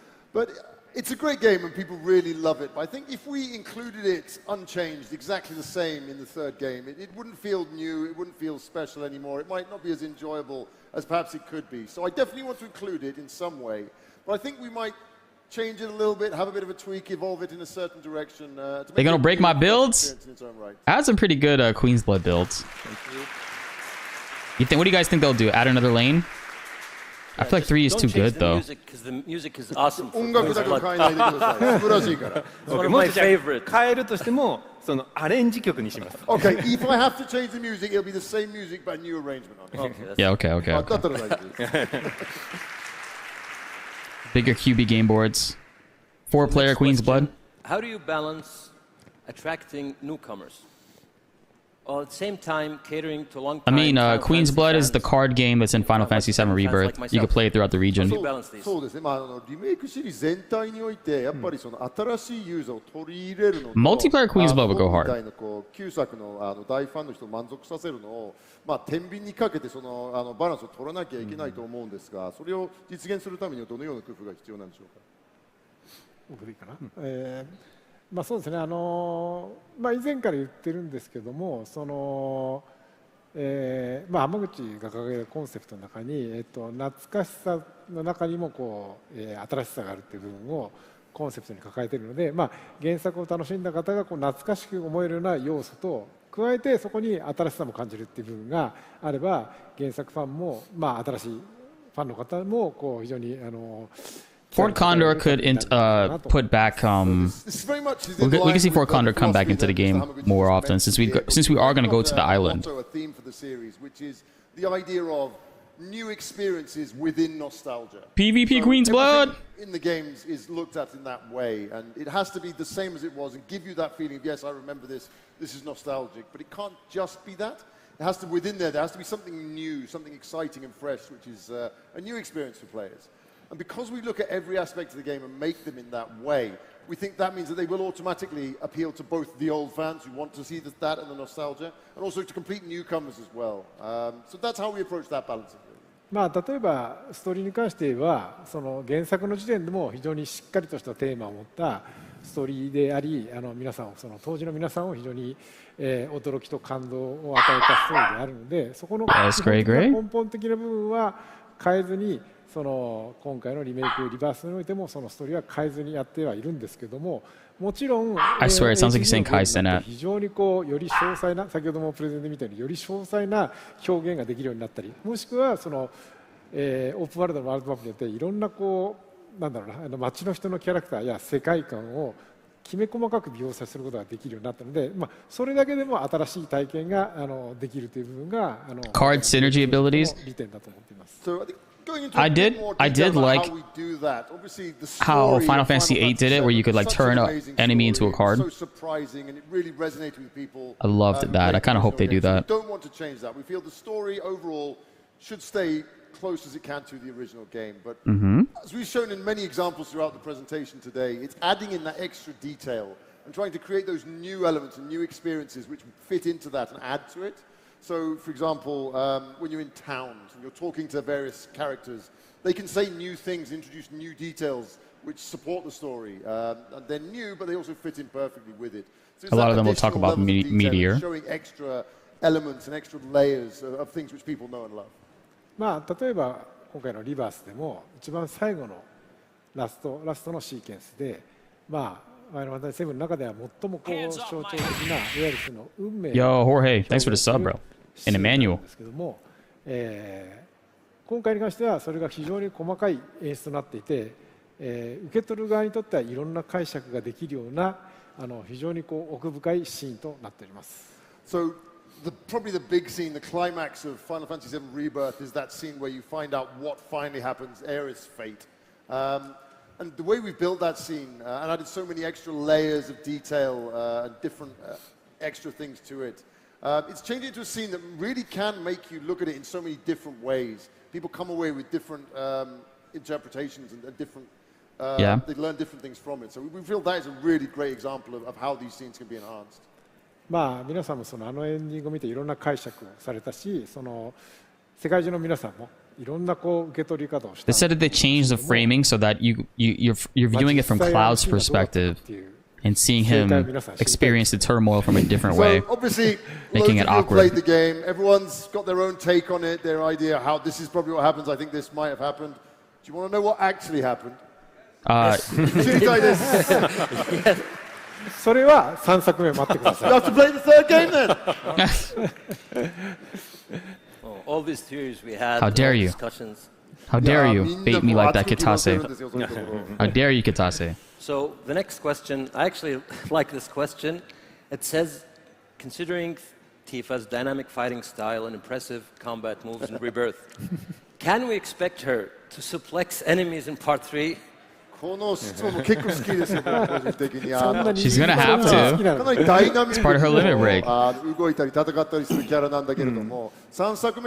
Suplex Tifa? I thought he was gonna ask about Tekken. なんかね、サウジに来てこうティファ人気を非常に感じるよね。I think since we've been here, Saudi people love Tifa. Yes. Yeah. But Aerith too. いや、Aerithも好きですよ。そうですね。まあ当然また新しい。So since they've been there, all they've seen is like crazy love for Tifa. 新しい強いティファっていうのはやっぱ見せていきたいなと思うので、スープレックスをかけるかどうかっていうのはちょっと今後検討ありますけど、また違った魅力を伝えられるんではないかなというふうに思います。Yeah, I mean, we really do want to show more of Tifa in the third game and her different aspects of her as a strong and powerful character. I can't guarantee we're definitely going to make her suplex someone, but we'll definitely look into it. No, thank you. Part of the limit break, bro. I want to do it to every enemy. Show the animation about every enemy. 多分皆さん分かってると思いますけど、やっぱ3部作目ではさらにシデア・ヴィンセントっていうキャラクターたちが、当然Suplex Sephiroth、そうですよね。当然こう皆さんが触れるようにこうなるわけですから、また彼らとティファとの連携、またさらにもしかするとその3部作目の新たなこう加えられたゲームシステムによってさらなる何かこう新しい体験っていうのがティファを通して待ってるかもしれないので、それも含めて楽しみに待っていただきたいです。But you really can look forward to seeing more of Tifa because, as you may have predicted, you're definitely going to be able to control Vincent. You're definitely able to control Sid in the third game. Nice. I saw a comment yesterday. Somebody was like, "How they're not going to buy Part 3 if they can't control Sid or Vincent." I'm like, bro, why would they not let you? It's like the same Red 13 discourse all over again. A new game system, something else on top of that, and how she interacts with that too. So there's a lot more of Tifa left to come. A new gameplay system and how Tifa will interact with that? What? Thank you. I mean, she's definitely my favorite to play as. いや操作キャラの中で僕の一番好きですね、間違いなく。いや本当に我々今回初めてサウジに来ましたけど、キャラクターの中でやっぱティファが一番人気なんじゃないかと。Yeah, she's definitely going to be part of that. Since we've been here in Saudi Arabia, we've talked to a lot of people. It really does seem she's the most popular character. てかたまたま熱く語る人にちょっと出会っただけです。There you go. I think we may have met some of her biggest fans. Okay, so the next question, probably Kitase-san. 次の質問はおそらく北瀬さんに答えていただきます。What inspired the creation of Sephiroth as a character? これセフィロスというキャラクターの I think you say Jaws again. 誕生の裏にはどういったものがありますでしょうか。誕生、セフィロス自体はですね、シナリオがの野島さんとキャラクターデザインの野村と。I know, I'm going to miss Arcane Awards and ATB Awards, man. 原作当時のセブンはシナリオや世界観 Unless they make it an item. Then you can't use it a hard mode. 力が合わさってできたキャラクターですね。So Sephiroth was actually a collaborative effort. When we were making and putting together a lot of the original Final Fantasy VII, there were a team of 3 of us. There was myself, there was our character designer Tetsuya Nomura, and there was our scenario writer Kazushige Nojima. And so really he was a collaboration of all the different ideas that we had from our different aspects. So the idea of the pure character design, how he fitted into the story, Aerith could be a summon. The world that he was a part of. That's the clear materia that Cloud has. It's Aerith summon. 私の考えでのセフィロスのキャラクター造形についてお話しします。So I'm going to tell you about a third of Sephiroth. This is a third of Sephiroth that I designed. Okay. 悪役ヴィランっていうのは、例えば有名なところではこうダース・ベイダーやそのアベンジャーのアベンジャーの中でのそのサノスのような Tifa spin-off as a water filter seller, soft water softener seller. が多いんですけども、私が当時セフィロスをデザインしたのは It's going to be cool playing as Tifa as main party lead for a little bit. That's probably going to happen for a good like 2 or 3 chapters. I would feel like. ヒーローとしてまずデザインしたんですね。So obviously, back at the time I was designing Sephiroth, I was looking at the kind of villains that were out there, and you had these absolute evil characters like Darth Vader, for example, or if you look at Marvel's Avengers, guys like Thanos, and they're just absolute evil powers. They're overwhelming.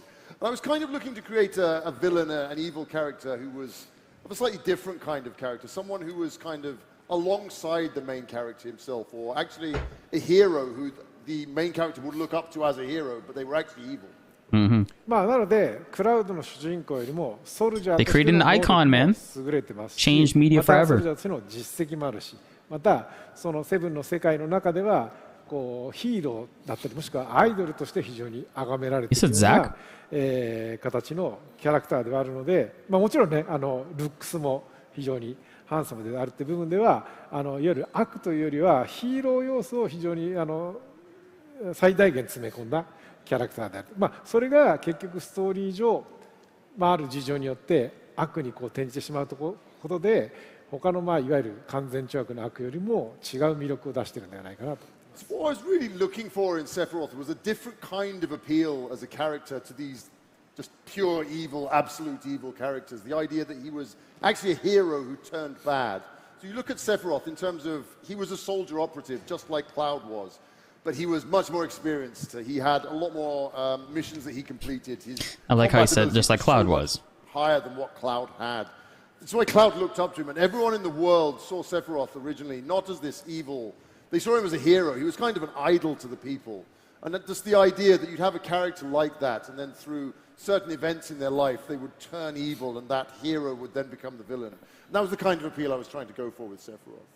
まあそれに加えて付け加えるとするならば、私がその子供の頃から見ていたそのアニメや日本のアニメや漫画などで登場するヒーローや、もしくはその悪役だったりっていう部分のいろんな要素、特に特定なキャラクターをモデルにしてるわけじゃないんですけども、いろんなこうキャラクターのこういいなと思った要素をこうなんだろうなある意味それをこうコラボレーション融合してそこのセフィロスというキャラクターに Tifa, the main story, isn't as a main character for as long as people think. Sid is party leader longer. Yeah, but that's also technically like they could rework that. Like say Tifa is a party leader for when they go to Wutai and stuff. Really interested in a lot of characters. And then the second return to Wutai, Cloud is back. No one particular character. He's Sits there for the huge materia arc, pretty much. There are a lot of characters who had those kind of aspects to them. And that also can be manipulated if you decide to go to Mideel early, like immediately right after. Merging them together to create something, and that resulted in Sephiroth. What about his motivation, on his current path? Tactical strategy in Fort Condor? Nah, bro. Guard dog all day. Is Shira gonna finally make a Sati? Hell yeah. と言いますか、セフィロスはセフィロスの中ですごくスケールが大きいんですけど、あの世界での星や宇宙の運命っていうんですかね、そういう非常に大きなスケールの部分で Yeah, Yuffie's ridiculous in Rebirth.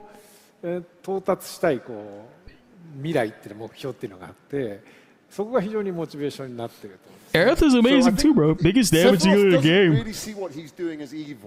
The thing is, Yuffie and Tifa enhance the capabilities of the gameplay to make Aerith as crazy as she is. I think that is the motivation for why he does the things he does. So they go hand in hand together. I don't pit the girls against each other, and you guys shouldn't either. セフィロスが求める彼の理想とする世界っていう未来があって、それとは別にそうではなくクラウディや主人公たちが求める幸せな未来世界っていう部分があって、そのいくつかの世界っていう部分がなんていうかな、ある意味それぞれの価値観の違う世界っていう部分がせめぎ合うのが FF7 のテーマですけれども、今回のリメイクシリーズによってはそれがより明確な形でいくつかの世界って形で提示されている。Hey Nate, I just saw your comment on the hardwood video. Thank you, dude. We back. So Sephiroth is looking to change the world. He wants to create a world which he thinks will be a better world. He calls it the Promised Land. And that's very different to the kind of world that Cloud and his friends want to create, their happy ending and what they think the world should be like. And that really is part of the core theme of the Final Fantasy VII story, the idea that all of these different characters have their different ideals about where they think the world should be and how it should change. And the conflict between them as they try and achieve these dreams and how they think the world should be. That's actually made a lot clearer in the remake series, the idea of these multiple possibilities of possible worlds that could happen, which will all become clear later on. Thank you. We also have conflicting theories about his end goal and how he hopes to achieve it. そうですね。やっぱりファンの中ではセフィロスの最終目標は何なのか、それをどうやって実現しようとしているかといろんな議論が発生しています。Hartshorn proposed a theory that Sephiroth is actually trying to help the planet, but in the negative way, Thanos style. Will it provide the same amount of freedom in the next installment? More freedom, sir. You're gonna fly over those mountains, go to those areas in certain regions that you can't access. なんかさっきのちょっと質問と被っているところがありますが、やはり今作今質問であるようにやっぱ今作の主要な要素っていうところに対してハイウィンドウっていうものはやっぱり多くの人が求めていて、そこは欠かすことができないだろうなというふうにまず考えています。So I think I spoke about it a little bit in the first answer here, that I definitely see the Highwind as an absolutely essential element for that part of the story for the third game. So it's definitely going to be there in some way and play a major part. 多分原作のようにワールドマップを自由にハイウィンドウで飛ぶっていうこと自体は当然原作の時に実現されているものなので、それを今作で実現しないっていう選択肢は私はないと考えています。So the way I look at it is, in the original Final Fantasy VII, the Highwind was this essential part of the game. It was this way you traveled freely around the whole world, and that was such a core part of the game. I don't think we really have the option of not letting it do that in the final game of the trilogy. 我々はさらに原作であったものを今の時代にさらにどういうふうに新しい展開点にするかというところが重要だと考えています。So the real feature here, what we think is important, is not whether it's included or not, because it has to be. It's how we take that original element and we make a new and exciting approach to it, and how we can incorporate that in the game and make it something fun to do in the game. ここからちょっとあまり語れないんですけど、 I hope the PS5 Pro or a 6 will allow them to seamlessly travel from region to region without it having to load in. I mean, we don't really have big of a loading problem right now, but you know what I mean? With it being going from region to region, there's ways that they hide the loading screens in that sense. I really can't reveal any details of it, but I can tell you that the prototyping, the experimenting on developing the Highwind has reached quite a level now. And as well as traveling around the world in the Highwind, you absolutely will be able to do that. Nice. There's another aspect of the gameplay you'll be able to access from the Highwind and do something new and special while you're riding around on it. Oh, chocobo breeding? Oh, thank you. Can we breed chocobos on the Highwind? 本当はね、今ここでも言いたくてうずうずしてるんですけど、今はまだちょっと言えないので、もうしばらく皆さんお待ちください。Yeah, I really want to tell you guys what it is. I'm sat here, I'm frustrated. I want to tell these. I really can't tell you now. But please wait, and in all good time, we will reveal exactly what we've got in store for the Highwind. Cool, man. That's really cool. I'm excited. What could it be, Chad? 私のプレゼンの中でも、そのリバースにおいてワールドマップが復活したときに、私が期待するものよりも以上なものが実装されて、開発チームのその実力に驚いたって話はしたと思うんですけども、ハイウィンドに関しても Twitch and YouTube chat just did the same thing at the same time. That's hilarious. を必ずや上回る何かをもたらしてくれると思っています。So, as I mentioned in our presentation just now, was really excited to see what Mr. Hamaguchi came up with for the world map and how that would be done, and how the world map he created really exceeded my expectations of what it could be. And I think I can tell you now, what he's got in store for the Highwind will blow you away. It'll beat any expectation you have in your head right now. Hype it up. Even better than that. Okay, there we go. Cool, cool. Highwind, world traveling, map integration. You got us really intrigued. It's going to be awesome. Can't wait. So, next question is probably geared towards Mr. Hamaguchi. What was the most challenging aspect of developing Final Fantasy VII Rebirth for you? 自分にとってファイナルファンタジー7リバースを開発する上で一番大きなチャレンジはどこだったでしょうか？リバースの中で最も大きなチャレンジですね。The biggest challenge when I was developing Final Fantasy VII Rebirth. そうですね。やっぱり今回で一番チャレンジングだった。先ほどちょっとプレゼント被るところあるかもしれないですけど、リメイクでストーリー展開を重視したゲーム体験っていうところに対してユーザーに満足したコンテンツを出せるっていうところはやっぱもうリメイクである程度証明できてたと私は思っています。So this does overlap with some of what I said earlier, but definitely in terms of delivering the storyline, the story experience in Rebirth, we had that very linear, very solid story experience in Remake. So in some ways I felt that aspect of the game was already down. We already knew how to do that for Rebirth. I've always been thinking about this, chat. Have any of you guys played Tears of the Kingdom, the Zelda game? You know how we have air, the air map and stuff? There's also the underworld map, the depths. Bro, what if they do the submarine, like how the depths is? That would be amazing, like a whole separate location underneath. That changed our thinking. Was how do we make a game that is going to be better and it's massive. Do even more than the first remake did?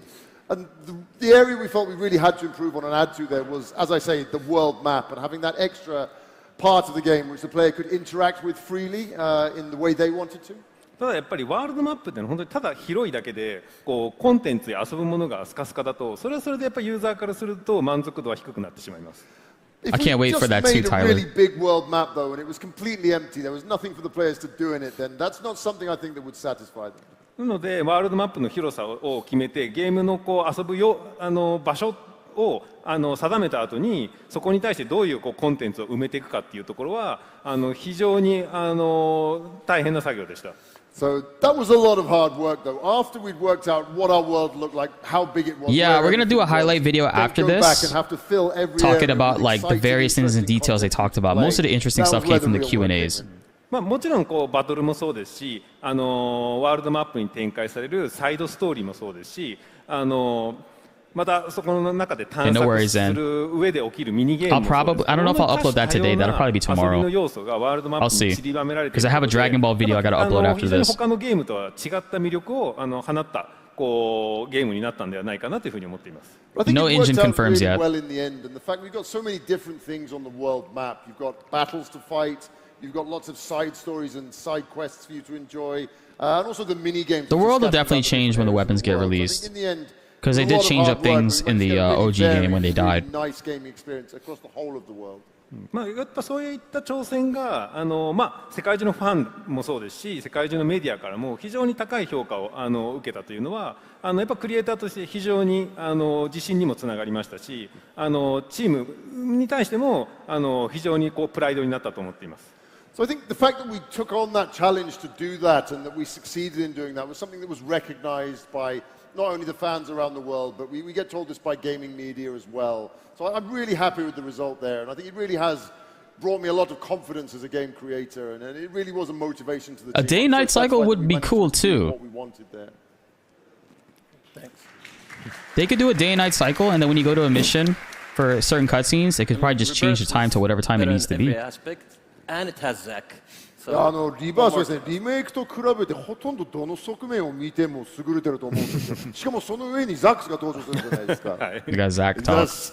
Can't ask for more. でもまさにこう一作目からこう正当進化ってよくまあこうエンターテインメントの作品でありますけど、正当に進化してしまうだけだともう3作目の着地位置っていうのがどうしてもユーザーに読まれてしまうので2作目というのはやっぱ1作目に対してすごく振り切った進化をさせないとやっぱ3作目の期待感がどうしても薄れてしまうっていうのがあったので正直その2作目をこう始める瞬間は3部作目のこう心配よりもとにかく2作目はしっかりやりきることを全力でやろうというふうにこう思っていましたしそれをチームにやっぱりこうメッセージとして伝えていたのでそういう意味ではまあこう非常にこう愛されるような作品に仕上がったのかなと思っています。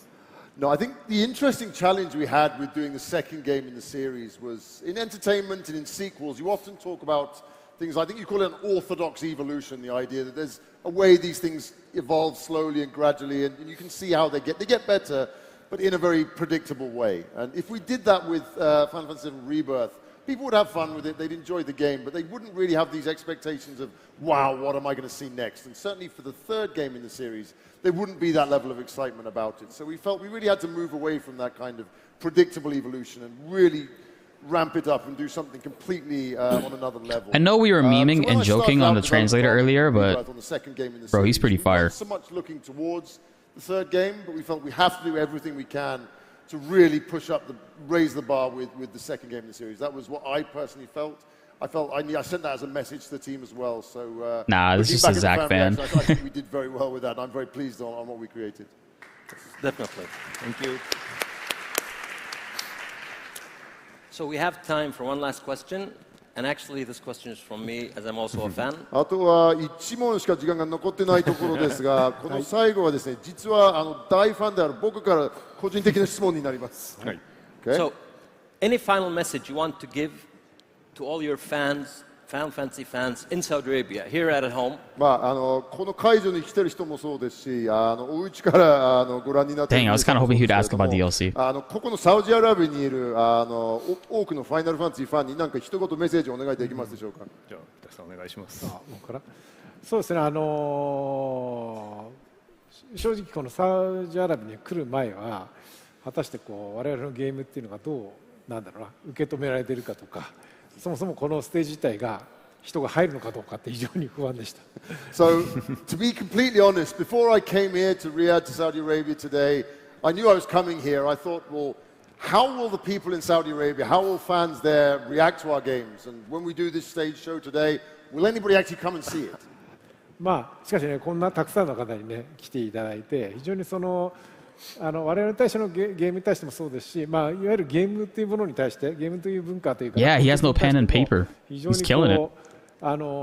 熱を持って興味を持っていただけるということで、非常に安心したと同時に、まあ何人かのねサウジアラビアのスタッフの方とも話している中で、非常にティファというキャラクターに熱心に語る人がいて、でもねそれを聞いてるとどの国もやっぱり共通の楽しみ方をしているというか。っていう部分を感じることができたんで、非常にYeah, he's fast and he's confident too. 共通で皆さんに楽しんでもらえてるなと思いました。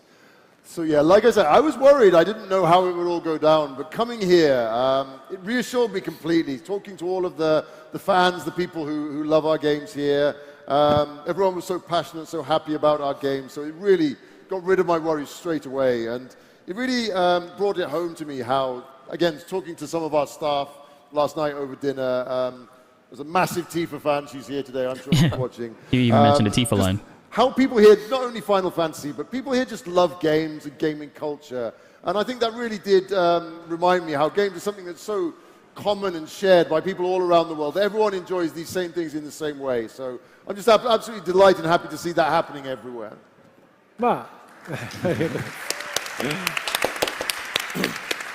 まあ今回のねこの訪問でサウジアラビアの国であったり、もしくはそのファンの方に対して非常に親近感というかね、身近なものと感じることができたので、まあ今回はですねキディアさんとのコラボレーションでこのようなステージをまあ設けてもらったんですけども、サウジアラビア自体が今後もこのゲームコンテンツへの発展に対して非常に力を入れてくれると聞いていますので、まあこれをきっかけとして今後もね、何かしらの形でねサウジアラビアのゲームシーンに関わっていきたいなっていう思いを持ちました。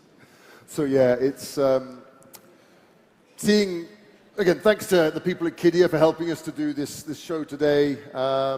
And being able to see what gaming, how people in Saudi Arabia relate to gaming. And I really have heard that the country itself is putting so much effort into making gaming a bigger thing here. I see so much potential here. I really want to see it succeed in the future. And hopefully through initiatives like this, I want to be able to, in the future, have further opportunities. This is the first time, but further opportunities in the future to come back and be a part of the gaming scene in Saudi Arabia as well. So hopefully we can do more in the future.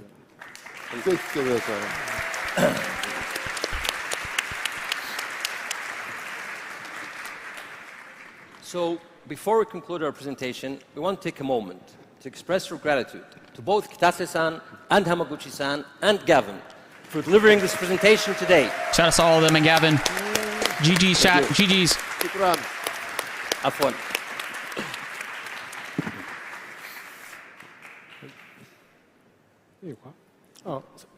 はい、どうぞ。それではですね、ファイナルファンタジー7オリジナル版からリバースに至るまで開発に携わることは私の人生にとって素晴らしい旅になりました。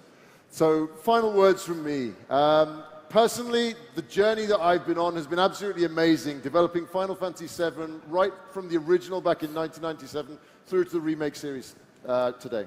まあこの国のファンの方はもちろん世界中のファンの方々の絶え間ないサポートと情熱に感謝いたします。And I have such gratitude towards all of our fans who supported us so warmly around the world. Definitely the people here, but everyone in the world as well. So thank you so much.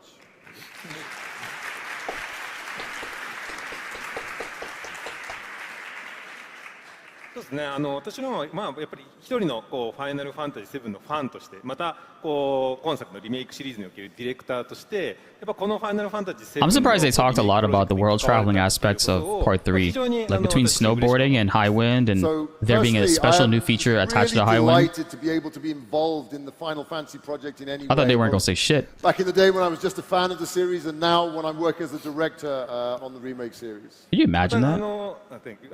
From fan to developer to director? やっぱり皆さんの中からも非常にこのタイトルに対しての愛情とか情熱っていうのを非常に感じることができました。And just having you guys listen to our presentation today really communicates to me the love and the passion that you all have for my games. So thank you so much.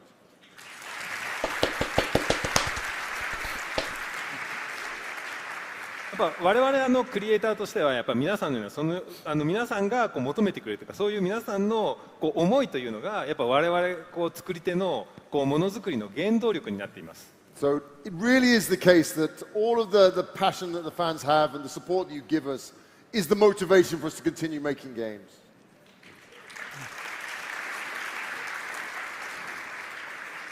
3部作目は必ず皆さんの期待を超えるような作品に仕上げて届けたいと思いますので、ぜひぜひ期待してください。So the third game, the final game in the trilogy, I guarantee you it will beat any expectations you have of it. So look out for great things. Making it his life mission. はい、私たちと一緒に、この旅にね参加してくださりありがとうございます。So thanks for you guys for coming along on this journey together with us. はい、皆さんからの応援を大変ありがたく感じておりますので、これからもファイナルファンタジー7の3部作の最終編に向けて、一緒に旅を続けていければと思っています。So all of your support, all of your thanks for the game means so much to us, and we're going to continue on this journey together right to the end. We're all going to get to the final game in the series. Let's go! Final game in the series, and then a new series starts. A big final thank you to Kitase-san, Hamaguchi-san, and Gavin for this amazing night. That was a great Q&A. I enjoyed that. And a big thank you also to everybody watching with us tonight. Thank you and good night.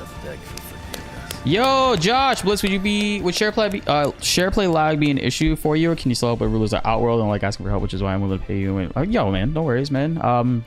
Whether or not you do or not, it's not a big deal. SharePlay shouldn't be an issue. We'll both be on PS5s. My internet's pretty good, and the last time we did it, it wasn't so bad. So we could definitely do it. Probably not today, because I am a little bit busy. Like right after I finish this, I got to work on some stuff and whatnot. And I do have this Dragon Ball video that I need to put out now, which I hope you guys are excited for, man. Yo, Q&A for sure. The beginning talks about like the journey from the original to remake to rebirth. It was very what I expected. I didn't think that they were going to talk DLC. I did not talk, like I even wrote that I even put that in my video chat in the previous video that I uploaded yesterday. I said I do not think this is going to be an event that you need to temper your expectations, because I don't think that this is going to reveal any DLC or PC version of remake. I think that is something that you would specifically see at like a Jeff Keighley big showcase where there's a lot of eyes, a lot of people watching it.